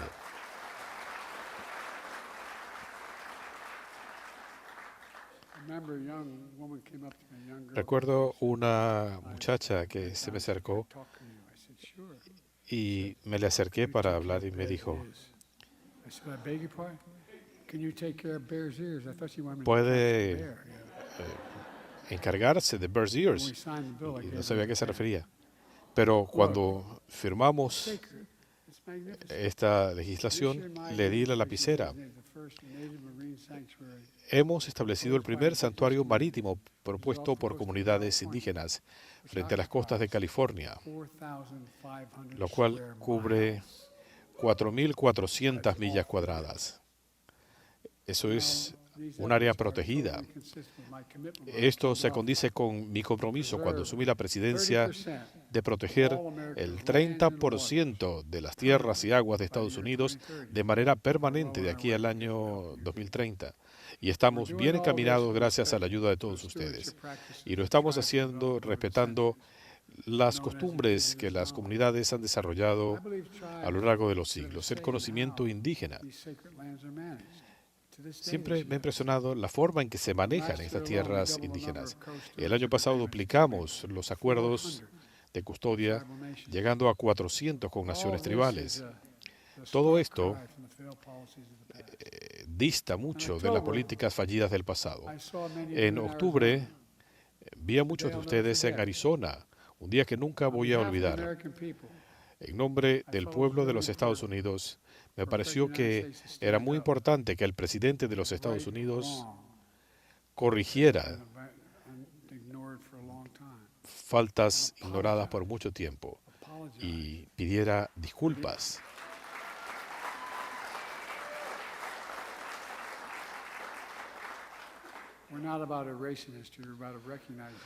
No estamos borrando la historia, sino reconociéndola, lo bueno, lo malo y lo feo. Pedí disculpas por la era de las escuelas de internados indígenas, un episodio que cubrió 180 años, un periodo oscuro que llegó hasta los años 60, y donde generaciones enteras de niños indígenas fueron robados de sus familias y sus tribus y enviados a internados. La política del gobierno trataba de cortar los nexos entre los niños y sus familias tribales, su lenguaje y su cultura. Hoy estamos trabajando en esa sanación y me complace anunciar que estamos estableciendo la Escuela Industrial Indígena Carrillo como un monumento nacional.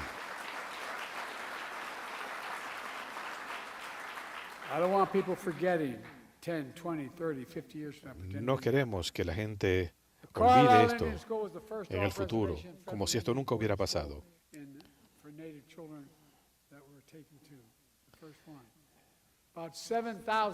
Cerca de 7.800 niños de más de 840 tribus fueron enviados a Carrillo, robados a sus familias, alejados de sus tierras ancestrales. Eso estuvo mal. Estamos declarando la escuela como monumento nacional para hacer lo que hacen las grandes naciones. No borramos la historia, la reconocemos y la preservamos para no repetir esos errores.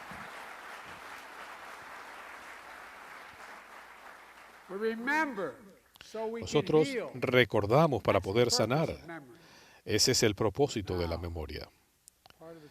Ahora, parte de la tragedia de estas escuelas es que deliberadamente trataron de erradicar la cultura de las tribus, haciendo que los niños perdieran su lenguaje y sus tradiciones.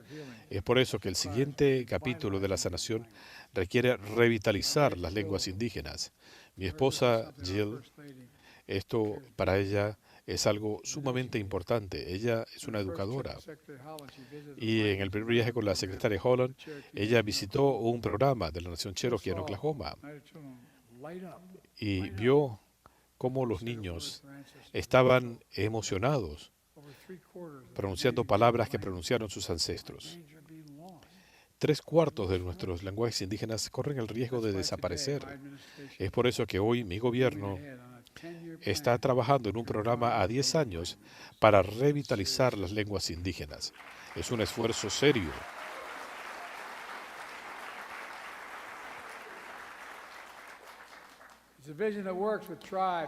Esto funciona para las tribus, para las escuelas, comunidades y organizaciones, para salvar las lenguas indígenas. Esto es importante. Esto es parte de nuestra herencia, es parte de lo que somos como nación, para poder ser quienes somos. Y también que se escuche fuerte y claro el interés en las comunidades indígenas. Por eso, cuando era vicepresidente y reautorizamos la ley de lucha contra el crimen, algo que escribí directamente, reiteramos la soberanía tribal y la jurisdicción tribal para atender los casos que afectan a las comunidades indígenas, para que los casos sean ventilados y decididos en jurisdicción tribal. También promulgué una orden ejecutiva para seguridad pública y justicia criminal para la crisis de los pueblos indígenas y las personas desaparecidas. Todos estos esfuerzos buscan restablecer la dignidad que le fue arrebatada a las naciones tribales. Dignidad. Como decía mi padre, se los digo sinceramente, todos tienen el derecho a ser tratados con dignidad. Era la palabra más común de mi padre, dignidad. Esa es la base de nuestra nación. Y voy a concluir con lo siguiente. Esta es mi última cumbre de naciones tribales en la Casa Blanca como su presidente. Ha sido un honor, sinceramente, el honor más grande de mi vida, el abrir una nueva era de autodeterminación y soberanía tribal, una nueva era fundada en la dignidad y el respeto, algo que he visto y experimentado de muchas formas. En octubre tuve el honor de conferir una de las condecoraciones más importantes del país, la Medalla Nacional de las Humanidades a Carrillo, el primer poeta laureado, primera poetisa laureada de las comunidades indígenas, restableciendo un legado de generaciones, con voces de dolor, de triunfo y de amor, para sentir el amor y hasta volar en medio de posibilidades infinitas. Fin de la cita.